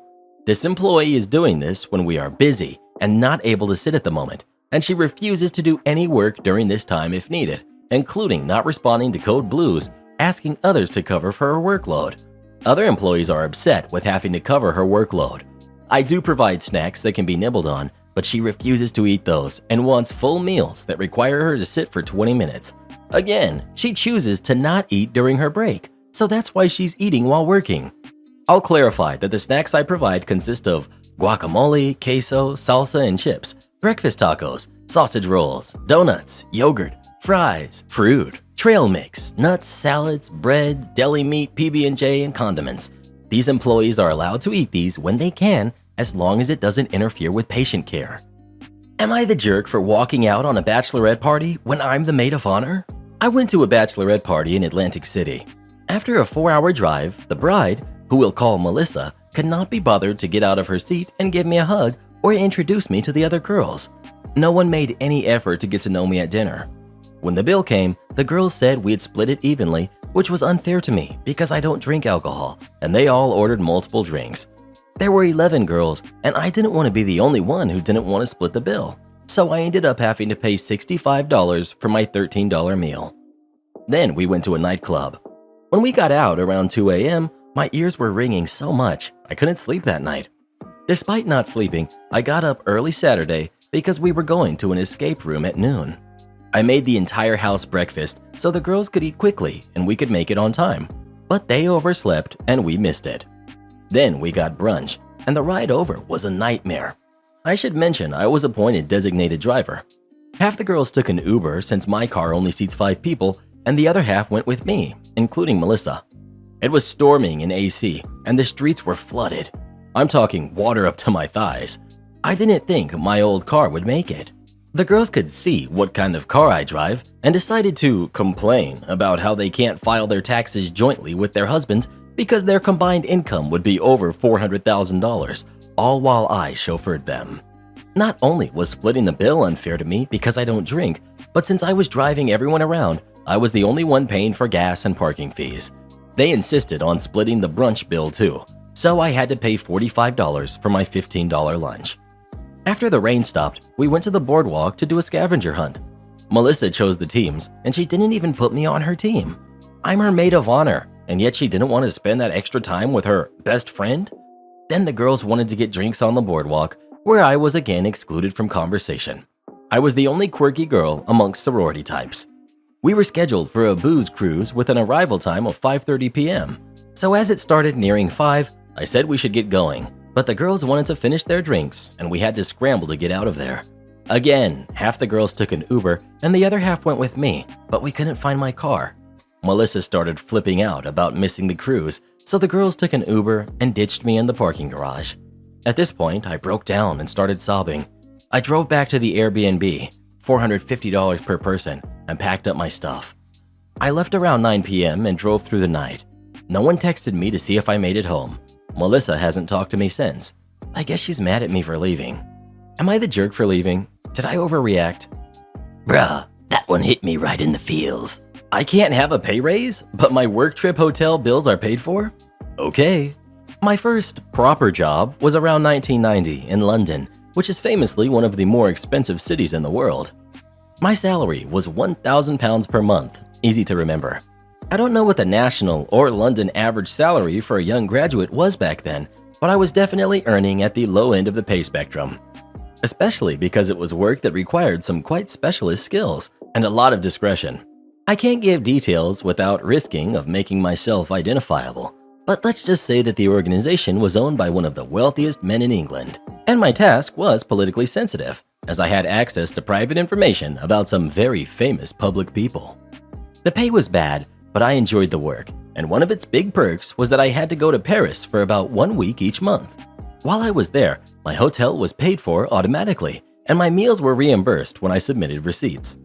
Anyway, after several months, I felt that I had proven myself to be hardworking, competent, reliable, discreet, etc. So I asked for a raise, explaining that I was finding it hard living in London on my salary. They could not fault my work, but brushed me off with a vague suggestion that maybe we could revisit the question of pay at some unspecified later date. At this time, the place I was living in didn't have a washing machine, which was fine with me, as I didn't want to spend a portion of my meager income on buying one. Plus, there was a laundromat very close by, and I enjoyed reading the newspapers each Sunday morning while my clothes went around and round in soapy circles.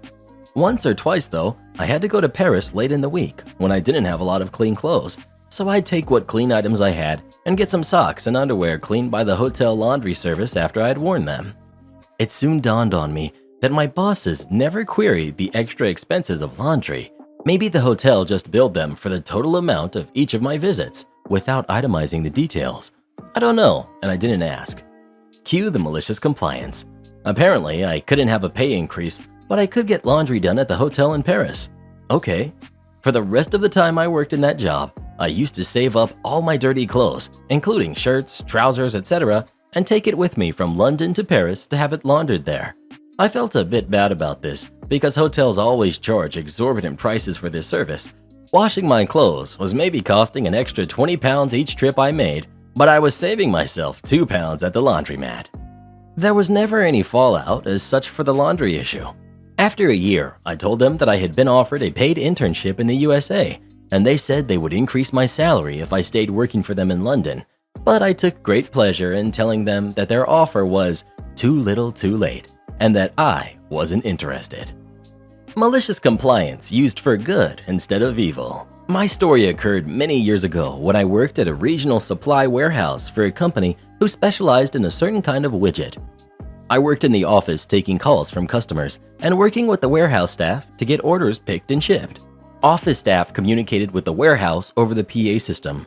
Only those of us in the office and supervisors had access to the PA system. Protocol was that we would state the person's name we were communicating with first, and then state whatever we had to say. We were to repeat it at least once. Being easily bored, I never repeated things exactly the same while injecting subtle humor where I could. All of it professional and above reproach, of course. There was a quality control department of 2 people who monitored the warehouse staff and helped when things went awry. These people knew the warehouse from end to end and were often called to find widgets that went missing. There was some friction between the office staff and quality control because of petty reasons that I realized were stupid after being on the job for a couple of weeks. That friction sometimes bled over into the warehouse staff. On this day, the warehouse staff could not find a very particular widget for an important customer, so they called in Dory from quality control to find it while they moved on to other orders. Dory searched the warehouse from end to end, but could not find it either. She was out of breath when she came scurrying up to my cubicle for help. She said, "OP, could you tell Mark that I have no clue where it is?" I asked, "You want me to tell Mark you have no clue?" She replied, "Yes, please," with some urgency. I nodded, thanked the goddess for this opportunity, picked up the phone, pushed the PA button. Dory anxiously watched my every move because this widget was important. Slowly and clearly, I said, "Mark, Dory has no clue where the widget is located. Mark, Dory is clueless." The entire place erupted in laughter. All the managers came out of their offices laughing, and the warehouse and loading docks came to a standstill. This lasted for a good 5 minutes at least. The act of this huge group belly laugh was like a valve for all the pressure that had been building up over trying to keep up during our busy season. It totally changed the mood of the entire place for the better for a while. Fortunately, Dory was good-natured and did not take offense. She laughed too because I had done exactly as she asked. Consequently, relations between office staff and quality control began to thaw, along with our relationship with the warehouse staff. When I occasionally ventured out into the warehouse, people were much nicer and much more cooperative. It became a nicer place to work, and all because of malicious compliance. And yes, they did find the widget. I don't work here, ma'am. I really cannot help you. Maybe call the police. I used to try to keep details of my job vague, but I recently put in my notice and will be moving to a completely different field, so I don't mind sharing a little more detail this time around. It will also help the story make more sense, hopefully. I work in residential property management, meaning I work at an apartment complex. Apartments are usually managed by a separate company, but mine is pretty cool as they own the properties they manage. They used to be a third-party manager for some properties, but that was a long time ago, and they no longer do that. Relevant, I promise. I just had a phone call from a lady asking if I had any affiliation with a competitor. I let her know that no, we don't. This is property name A, and she currently lives at property name B, owned and managed by a completely different company. Now, property name B does sound familiar, and I realized it is a property we never owned but did used to manage years ago. Confirmed with a coworker after this phone call that we hadn't had anything to do with the property since 2014. I tell the woman this. I should not have told the woman this. She immediately goes into her situation and asks me if we allow certain breeds of dogs. I tell her for the third time that I can't speak for her company, but that ours doesn't allow the breeds she's named unless they are support animals. Where I am, we cannot discriminate against breeds for support. She says she is terrified and scared for her life, and this guy is getting away with something, and nothing is ever done about it. She says she doesn't want to involve the police and then mention my company by name, which is unusual. Most people know the name of the apartment complex they live in, but not usually the property management company. Also, she called a direct office phone number.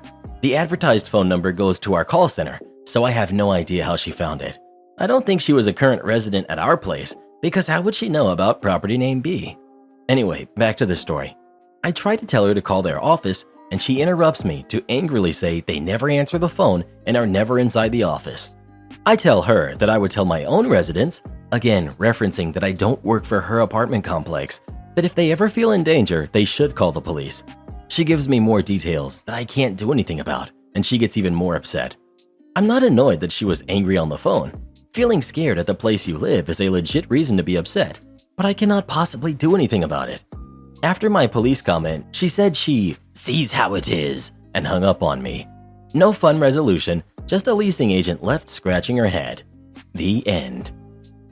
She only wants to pay me $20 a day for caring for 14 animals. Before I begin, I'm going to acknowledge that this entire mess is partly my fault. I agreed to watch my mom's coworkers' animals for 5 days and didn't set a price. I made the mistake of expecting her to name a fair price for my work. Big mistake. As I said, I get a call from my mom's coworker saying that she was going out of town and needed someone to care for her 14 animals. She explained the different animals, 9 ducks that live in her bathrooms, 3 dogs and 2 cats. She explained what she would need to be done, food and water, as well as cleaning the ducks. Now, I had never cared for ducks or even seen one outside of the park, so when she understated the amount of care that would go into all of these animals, I believed her. I got there the night before her trip, and she showed me what needed to be done. Turns out the dogs were barely house-trained, and one of them was a semi-aggressive pit bull. They needed to be fed twice a day with homemade warmed-up food. The 9 ducks did not have enough room to exercise, and the way they were set up made cleaning hazardous and difficult. I was told I had to let them roam around the house as they were not allowed outside and clean up the mess. They also required a homemade fruit stand daily, and to refill their water dishes several times a day as they often tipped them over. Each cleaning and feeding needed to be performed twice daily. The cats were honestly pretty easy. Food and water twice a day. Pretty average and expected cat care. No issues with them. At this point, I felt very deceived as she hadn't fully explained how much work was required. There were also a lot of little extra details like medicating several of the animals, etc. But unfortunately, I felt responsible for my commitment and accepted the job anyways. Now, the stay was awful. The pit bull was terrifying, and several times the barking and lunging sent me into a full-on panic attack. Also, because I didn't get any warning about his habits. I walked in one day to find that the ducks were indeed capable of escaping the shower, and he had torn one of them apart in the house. It was horrible. After making the owner aware of the situation, I was told that he had to sleep inside of the laundry room for the remainder of the stay. Each night, he went to the bathroom all over the place and I had to clean it up.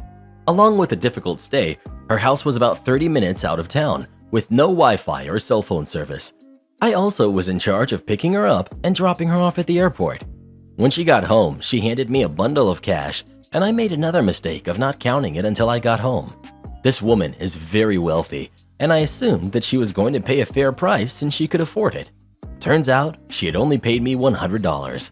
I did the math and found out that that was only $3.30 an hour. That's being generous, as I probably spent more time than that. This morning, I made her aware of the situation and told her that the pay hadn't even covered fuel. She responded that she didn't pay by the hour and instead by the day. I'm not sure why she thought that was a good defense, honestly. I'm currently in the process of trying to get more cash. I asked for $60 a day instead. Fortunately, she still thinks that I'll be coming back for her 2 other trips later next month, and she also works with my mother. I won't be coming back, but I'm prepared to let her think that. I am currently in between work, and without that money, I won't be able to eat, so it's a survival situation. I'm not sorry. The fact that she thinks that paying solely fuel costs for 14 animals when a single dog costs an average of $50 a night to board is unbelievably entitled. I'm aware that I didn't set a price, and I made a lot of mistakes in not counting the money. I didn't get her back from the airport until 1 a.m. in my defense. I'm still very upset that I basically have done all of this work for free. Edit, in case there's any confusion, the job is already over. She got home last night. Fake stepmom thinks I'm going to pay for her living. Long backstory short, I've lived with my father, well, forever. He got married to a woman, Patricia, for a green card in about 2008-ish. It was always for the green card. I know, wrong, blah blah blah. She needed money because she had just been fired and her daughter was having health problems. Her mother encouraged her to drink and smoke. Wonder why the health problems were there. So my father made her an employee so she'd make the minimum wage to sponsor him, $500 a week. She did nothing. She lived in Alabama while we lived in Georgia. He got his green card. He continued to pay her because he was an idiot and didn't get a prenup. I lived with him and worked for him, legit worked for him. So I saw and dealt with him every day. We were close. I had my first child in August of 2019, his only grandchild. He was diagnosed with cancer in August of 2019 too. I helped him through all his medical stuff, took over as much of the business as I could, was his home care provider when he was in hospice, and he passed in June. When he was diagnosed, he made a will saying absolutely nothing was to go to his wife. Everything went to me or my son. The house was put in my name with a quit-claim deed. The cars were all transferred. His and her relationship consisted of her literally texting him throughout the week asking for more money. "Hubby, I need more money. Please deposit. My love, I need more money. I have bills. Husband, I need you to pay my taxes now." Even though I made more than her, she paid $3,000 plus more in taxes and refused to use our legit accountants too. This was constant. He was never rich and his company is small and still has bad seasons. He didn't even tell her when he had a heart attack in 2016. He didn't tell her when I was pregnant. Didn't tell her when he was diagnosed until a month before he passed. He called her begging for help because he felt like a burden to me and he figured he was paying her so she could at least help. She never showed. In Georgia, a wife is entitled to 1 year of support. So I told her in the middle of lockdown I was dropping her money to $300 a week. I didn't tell her my father had passed a month before. I did tell her myself and 2 employees had to take pay cuts because of lockdown. Truth. The very next day she showed up at my house and just walked in. I told her. She yelled at me. She'd brought her mother. She yelled at me. She made a big deal about wanting to meet her grandson, my son, and how much her and my father loved each other.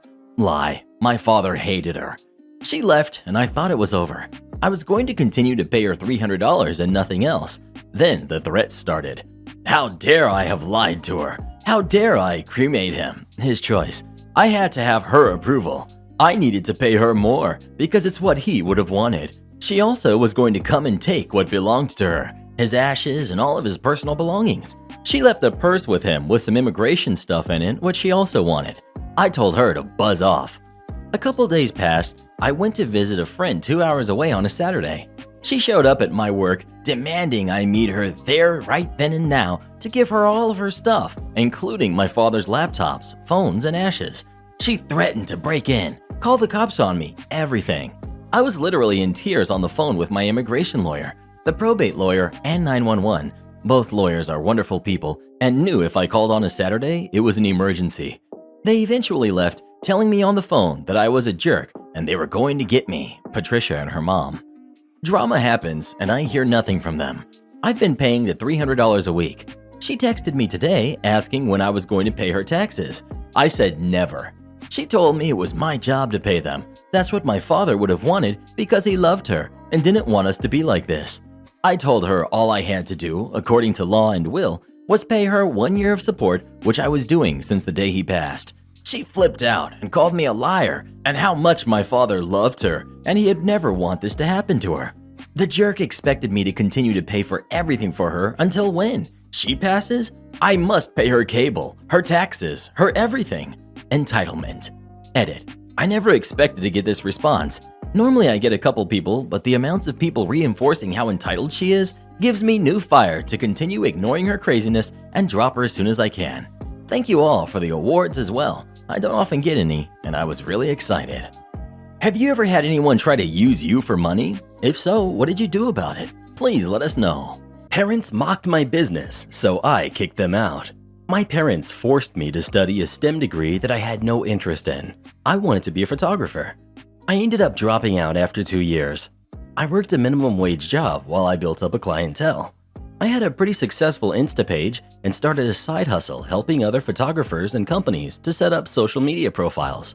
I was pretty fed up with living on the grind, and one of my friends was starting a business and asked if I could manage their social media full-time.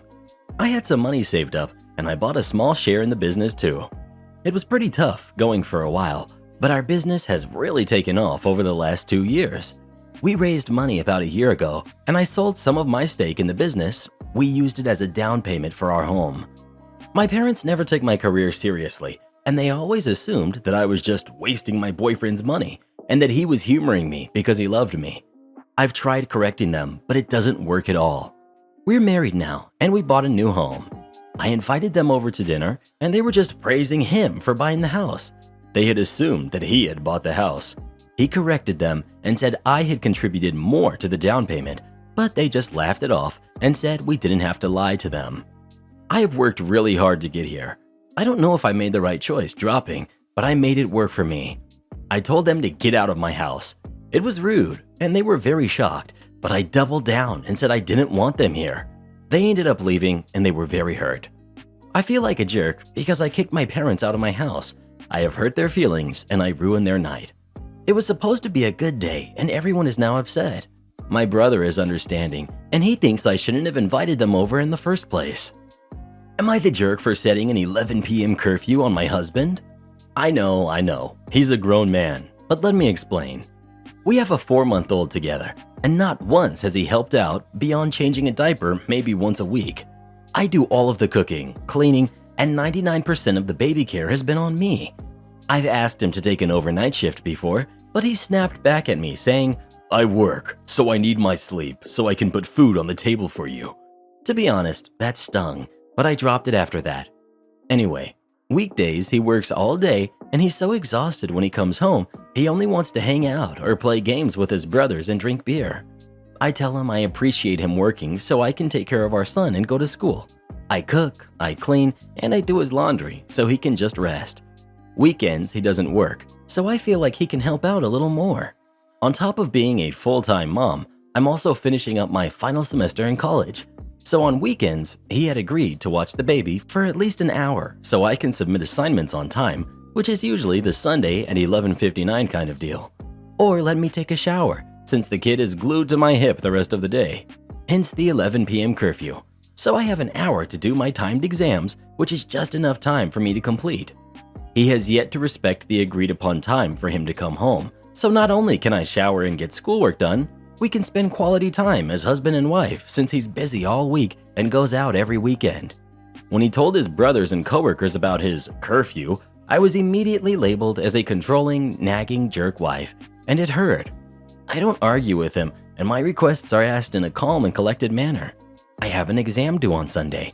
Can you make some time to help me so I can knock it out? I guess if you're not there, it's easy to assume. Despite that, he won't come home on weekends until 1 or 2 a.m., ignoring my text when I remind him of my timed exams and homework. Then he snaps at me because I don't let him reward himself for working all week. I'm really hurt at the name calling. I pride myself in being laid back, flexible, and understanding. Am I the jerk here? Should I just forget about the curfew? Edit, just so I'm not repeating myself. English is not my first language. I didn't realize until now that the word curfew has a negative meaning behind it. I didn't mean to belittle him. That's on me. Also, thanks for all of the support. I didn't expect that. I'm definitely looking around into finding a good counselor for us. I've already called our insurance and got a list of names. We had a solid marriage before the baby. If we can work it out, I'd like to do that. Until then, I'm looking into a local mom group to get some support until I finish college, or the counseling works and my husband steps up. Update. So many of you have been so supportive of me and I can't thank you enough for it. Even though you're strangers on Reddit, it means a lot to me to be cheered on to continue my education and caring for my son. For info, my husband wasn't always like this. 8 years together and he always helped me somehow. Chores, encouraging me to change my degree at the age of 24 because I was just miserable, supporting me when my best friend backstabbed me, staying up all night and taking 8 days off work when I miscarried for our first so that he could take care of me.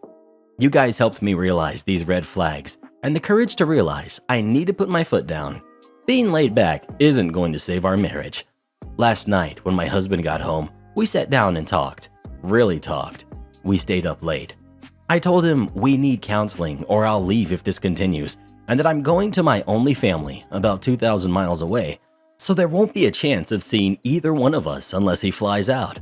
By the look on his face, I guess he didn't realize how bad it had become. The thing he joked to coworker and brothers, apparently only the collective three, was something they said. In the moment, he had laughed it off. He didn't realize this locker room talk would affect me. He said he will stop them and never call me that again. This morning, I woke up to breakfast and coffee at my bedside. I got a text asking if I'd like to go grocery shopping while he watches the baby when he gets home today, so I have an hour or two to myself and I can get out of the house. I hope it keeps getting better. We've had a good 8 years together. If possible, I'd like to continue that. One more thing. To the people calling me names and saying it's my fault for marrying him, it's easy to assume that when you weren't there. It's hard to put my entire relationship with this man into one Reddit post. Thanks everyone. Bear hugs all around. My safety vest strikes again, manhandled in my wheelchair. So, I've posted before about my safety vest. Due to being in a wheelchair and people around where I live being utterly vapid, knuckle-dragging and mouth-breathing Neanderthals that don't pay attention, I'm pretty much forced to wear this high-visibility yellow-green safety vest. Where I run into my most constant issue is at a local supermarket. It's owned by Kroger, but locally we know it as Fred Meyer, or Fred Meyers. Their trolley boys, cart wranglers, all wear nearly identical safety vests to mine, only theirs actually have black trim added to the vest, along with Fred Meyer plastered on the left side and the back. That, and the only employees actually have name tags on. I look like a biker by comparison with my beard, heavy tattoos, all black clothes, and I top it off with a Pride 49ers hat. I mean, the hat alone should be a clear sign I don't work there, but nope. I should also point out that I'm a voice actor. When I'm out in public, I speak with a posh, North London English accent as I found due to implicit bias, people tend to treat me better. This comes into play here. The event. This happened Friday evening. I headed out to perform what I call the double whammy, picking up my prescriptions from the pharmacy inside Fred Meyer and doing a bit of food shopping. I waved or greeted my regular employees and manager as I'm in there so much and so often that I'm pretty recognizable. Between my, as I'm told, natural charisma and my appearance, I'm often greeted back warmly, or they greet me initially with politeness and a generally friendly atmosphere by the staff at my supermarket. I had wheeled my chair into the soup aisle. There were so many delicious options that I couldn't decide on what to get. I can be a bit indecisive, and trust me when I say never shop hungry. I don't think I was in the aisle more than 5 minutes when I hear the throat-clearing ahem emanate from behind me. I ignore it because I have no idea if it's meant for me or whatnot. It happens again, and I continue to ignore it. That's when this lady grabbed the handles on my wheelchair and spun me around. It took every ounce of effort not to turn and swing on her because I had no idea who she was or what her intentions were. But obviously, she had no qualms over grabbing someone's wheelchair and maneuvering them against their will. Before I could say a single word, Our Karen in this situation starts to shout, "Hey, when a customer is trying to get your attention, you don't ignore them. I've been trying to get your attention for minutes now." She hadn't. "And I don't like your attitude." I take a deep breath and do my best to unclench my hands from the armrests of my wheelchair. "Madam, I'm sorry if I have offended you." I wasn't, but I must inform you that I was cut off. Due to my mental quirks and conditioning as a kid, anytime I'm interrupted, I get shut completely down, and I just can't speak until the other person stops talking, so I went silent. "I don't want to hear any of your excuses. Just because you're in a wheelchair doesn't mean you can get away with being an inconsiderate jerk. The world doesn't revolve around you." That's rich. "And there are other people in the world far more in need than you. I have half a mind to wheel you over to the service desk and report you to management." I waited a couple of beats, waiting to see if her rant was going to continue, but it didn't. She gave me a look that I could without any measure of difficulty correctly identify as a "your move" glare. I take another deep breath. "Mom, firstly, it's illegal and socially irresponsible and outright tactless to manhandle a person's disability conveyance without their consent. That counts as assault. While yelling and screaming at me isn't illegal per se, I don't appreciate it. Tell me, Mom, what incentive do I have to assist you at this point? I don't work here. Look me over. I don't have a name tag on. I'm in black jeans and a t-shirt with a gay Pride 49ers hat on that clearly isn't a uniform. I'm just wearing a safety vest for my safety." Karen looks like she was about to blow her skull cap with the force of Mount St. Helens, Krakatoa, and Tambora combined. I honestly don't remember what she said next. It was something about the typical, "How dare you," stacked with her rant about disabled people always thinking that we can get away with things. That was when she lived up to her threat. She stepped around me, grabbed the handles, and began to push me. I was so bewildered that I froze, because I never in 1,000 years would have thought she would actually do this. Now, I could have pulled the brake handles on my chair, but that would mean I'd have to take my hands off the merchandise basket in my lap, which would cause it to slip out once we stopped abruptly. Top that off with the fact that Karen would smack into my back and the back of my head, and I didn't want that. Two of the regular checkout attendants at the self-checkout area noticed me being pushed against my will towards customer service. I can just catch one I'm more familiar with. For the purpose of this story, let's call him Owen. Owen immediately gets on his radio. Before I could do anything more, we were at the desk. Karen immediately starts slapping her hand on the counter in that typical, "Hey, barkeep," kind of manner. A manager, a woman in her late 20s or early 30s, we'll call her Amanda, turns to the Karen. Amanda is quite tall and loaded down with Marvel comic tattoos, and we're very familiar with one another. Karen launches into a full-blown tirade, accusing me of this and that, and everything from incompetence to an all-out disregard for customer service. Amanda just blinked and said, he doesn't work here." "What do you mean he doesn't work here? He's wearing a safety vest, and your employees wear the same ones." "Well, ours say Fred Meyer on them. We also issue name tags for all employees for transparency, so if you have an issue, you know who they are. OP is a customer. He's in here at least 4 times a week." I could hear the hamster wheels turning in Karen's head. "So, he doesn't work here? Let me speak to the store manager just in case." Amanda sighed, picked up her phone, and began to call the store manager. However, that call didn't finish, as the head of Fred Meyer Security, let's call him Clark, came striding over, looking quite upset. Clark is a mountain of a man, 6'5", 250 pounds, and built like a lumberjack. "Ma'am, what are you doing to OP? You really just grabbed a disabled person's wheelchair and moved them without their consent?" "Well, That wasn't a question. You don't do that. Not at my store." "But "Can it? You need to come with me right now." If looks could kill, I'd be twice dead over between Karen's "you little jerk" glare and Clark's "you done messed up" look meant for Karen. Karen was escorted off to the security area in the back, sputtering like an old Edsel. Amanda asked if I was alright. I said I wasn't really, that things had been difficult for me this last week. I won't disclose them here, and this really spiked my anxiety. I'm just going to go home. Amanda did her best to comfort me. She stepped out of the booth and patted me on the shoulder. Owen, the self-checkout attendant, also asked if I was okay. I said I wasn't really. He offered, if I was comfortable, to push me back out to my car, and I accepted. Amanda gave me a card and told me that when I was ready, I could use that number to have my groceries delivered, and for my trouble, she'd waive the fee for delivery. I thanked her and said that would be best for now. Owen wheeled me out to my car, helped me get my wheelchair in my trunk, and I drove home.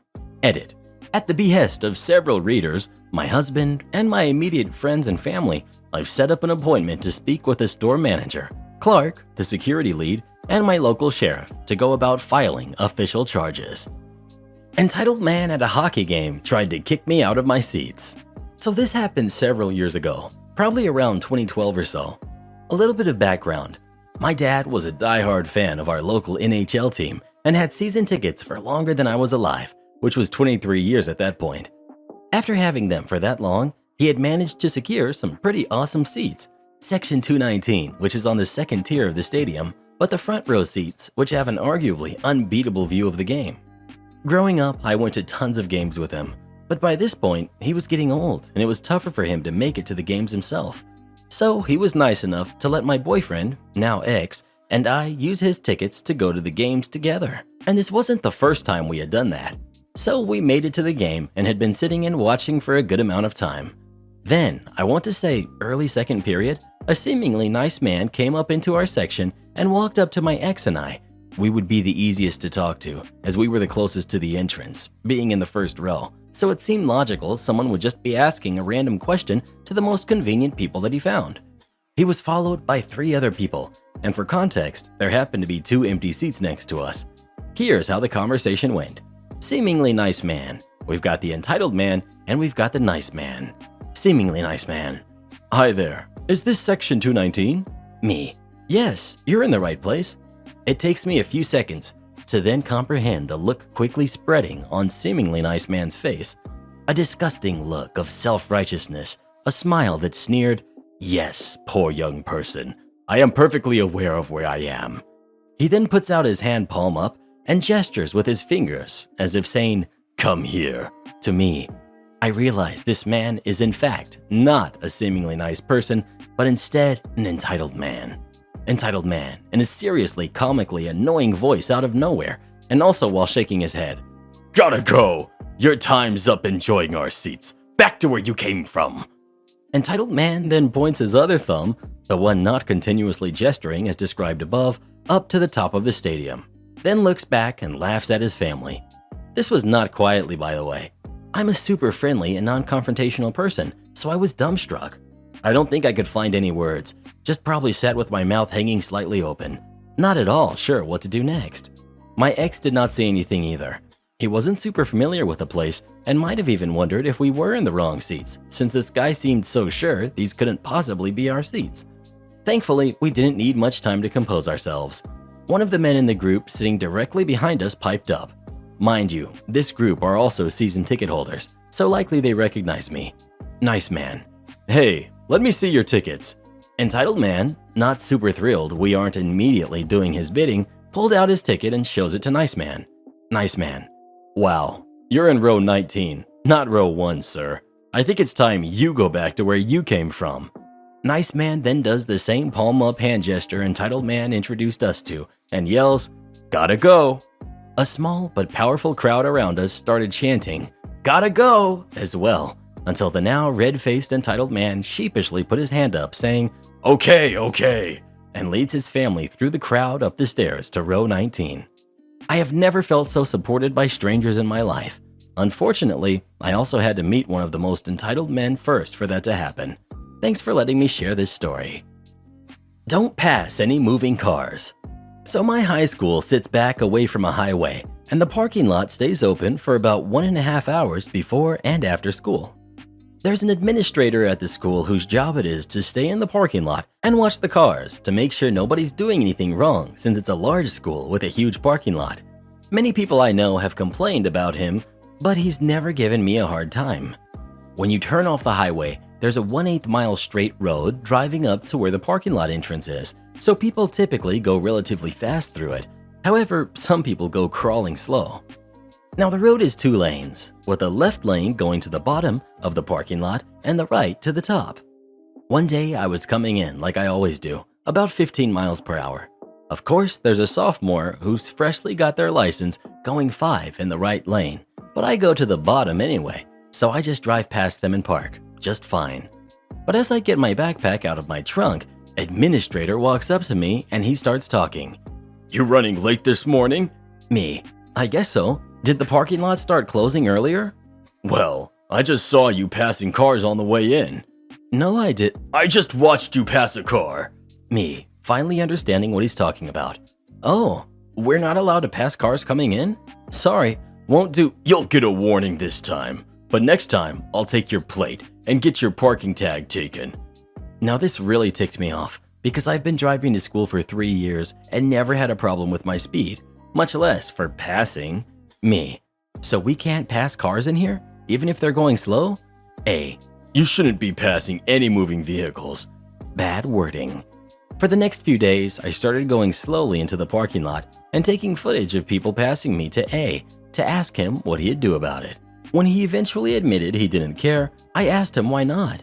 Now he didn't have an answer. On Friday of that week, one of my friends was broken down in the road next to the lot, so I told him my plan and got him on board with what I wanted to do. Typically, when broken down here, you roll your car to the lot in neutral and leave it in the lot until it's fixed, but I wasn't allowed to pass. I parked behind him and waited for friend number 2 to show up. They started pushing the car while I idled and rode right next to them. After about 5 minutes, the VP came up. He asked me what I was doing, and I told him I was following the rules that administrator made and he should go get him. VP tells me to just go, but I insist on following the parking manager's rules. At this point, 10 cars were lined up in either lane, getting more upset by the minute. Administrator comes up with vice principal, and A immediately looks like he just tasted a lemon. He tells me to just pass people as long as I drive safe. Other than odd looks, he never gave me a hard time again, but he still leaves extra warning notes on my car for petty things, such as parking too far over in my space, or not having headlights on instead of running lights. No, random lady, your bratty daughter cannot ride my horse. I, 20 female, was grooming my horse Clyde yesterday when a woman came up to me, tugging along a kid around 6 or 7. For context, the stable hands/trainers don't need to wear specific clothes, although they usually wear the stable shirts to be more recognizable towards new people. I was wearing some tan breeches and a red polo, nothing really special, but I tended to get confused as staff pretty often, which I understand. The Karen was wearing way too expensive looking clothes to be at a barn, but I assumed she was just going to drop off her kid and come back at the end of the lesson.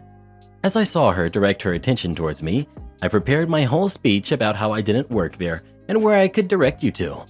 Before I could even get a word out, she launched into a tirade about how terrible the service was and how she had spent hours trying to find someone to help her. I doubt it was more than 5 minutes. The stable wasn't that big. Oh, I began, being cut off by her screaming in my face to let her kid ride my horse. I tried to calmly explain that no, her kid could not ride my horse, and no, she cannot let her ride any other horses in the barn. No matter what I said, I couldn't convince her that I didn't work there and that she couldn't just let her daughter ride. Clyde is not fully trained as I recently got him, and he's still very young and inexperienced. I wouldn't even let a kid clean him as he tends to nip at people.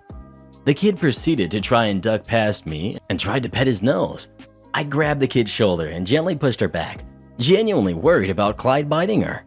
Karen gasped and screamed, "My daughter has every right to touch that horse. She's probably even better with horses than you are.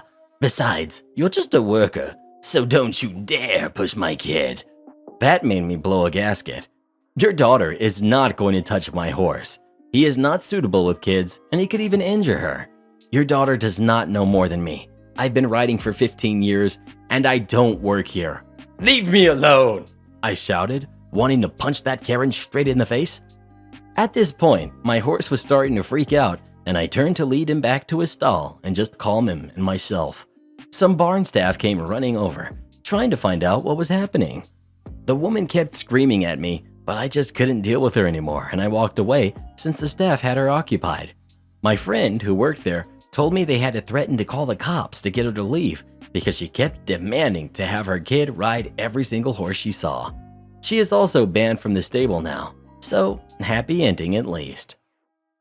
What grade are you in? I'm the teacher. So I, 23, female at the time, am not a very tall person, 5'3", but I'm very curvy and have not ever had the issue of being mistaken as a kid before. But I do have a baby face. This happened a couple of years back. I was taking a break between undergrad and grad school and had decided to teach for a year abroad. I had taught for a year in the States already, so when I got an opportunity to go abroad and continue teaching, I jumped at the chance. I decided to stay with my aunt and uncle for the summer between graduation and flying to Spain.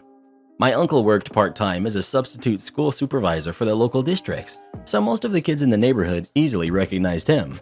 One day when he wasn't on call, we took a trip to the community pool because it gets really hot in my hometown and the AC just wasn't cutting it. We're treading water in the deep end, 5 feet, so my uncle can stand with his head above water. Me, less so. I'm treading water, but basically you can only see me from the chin up.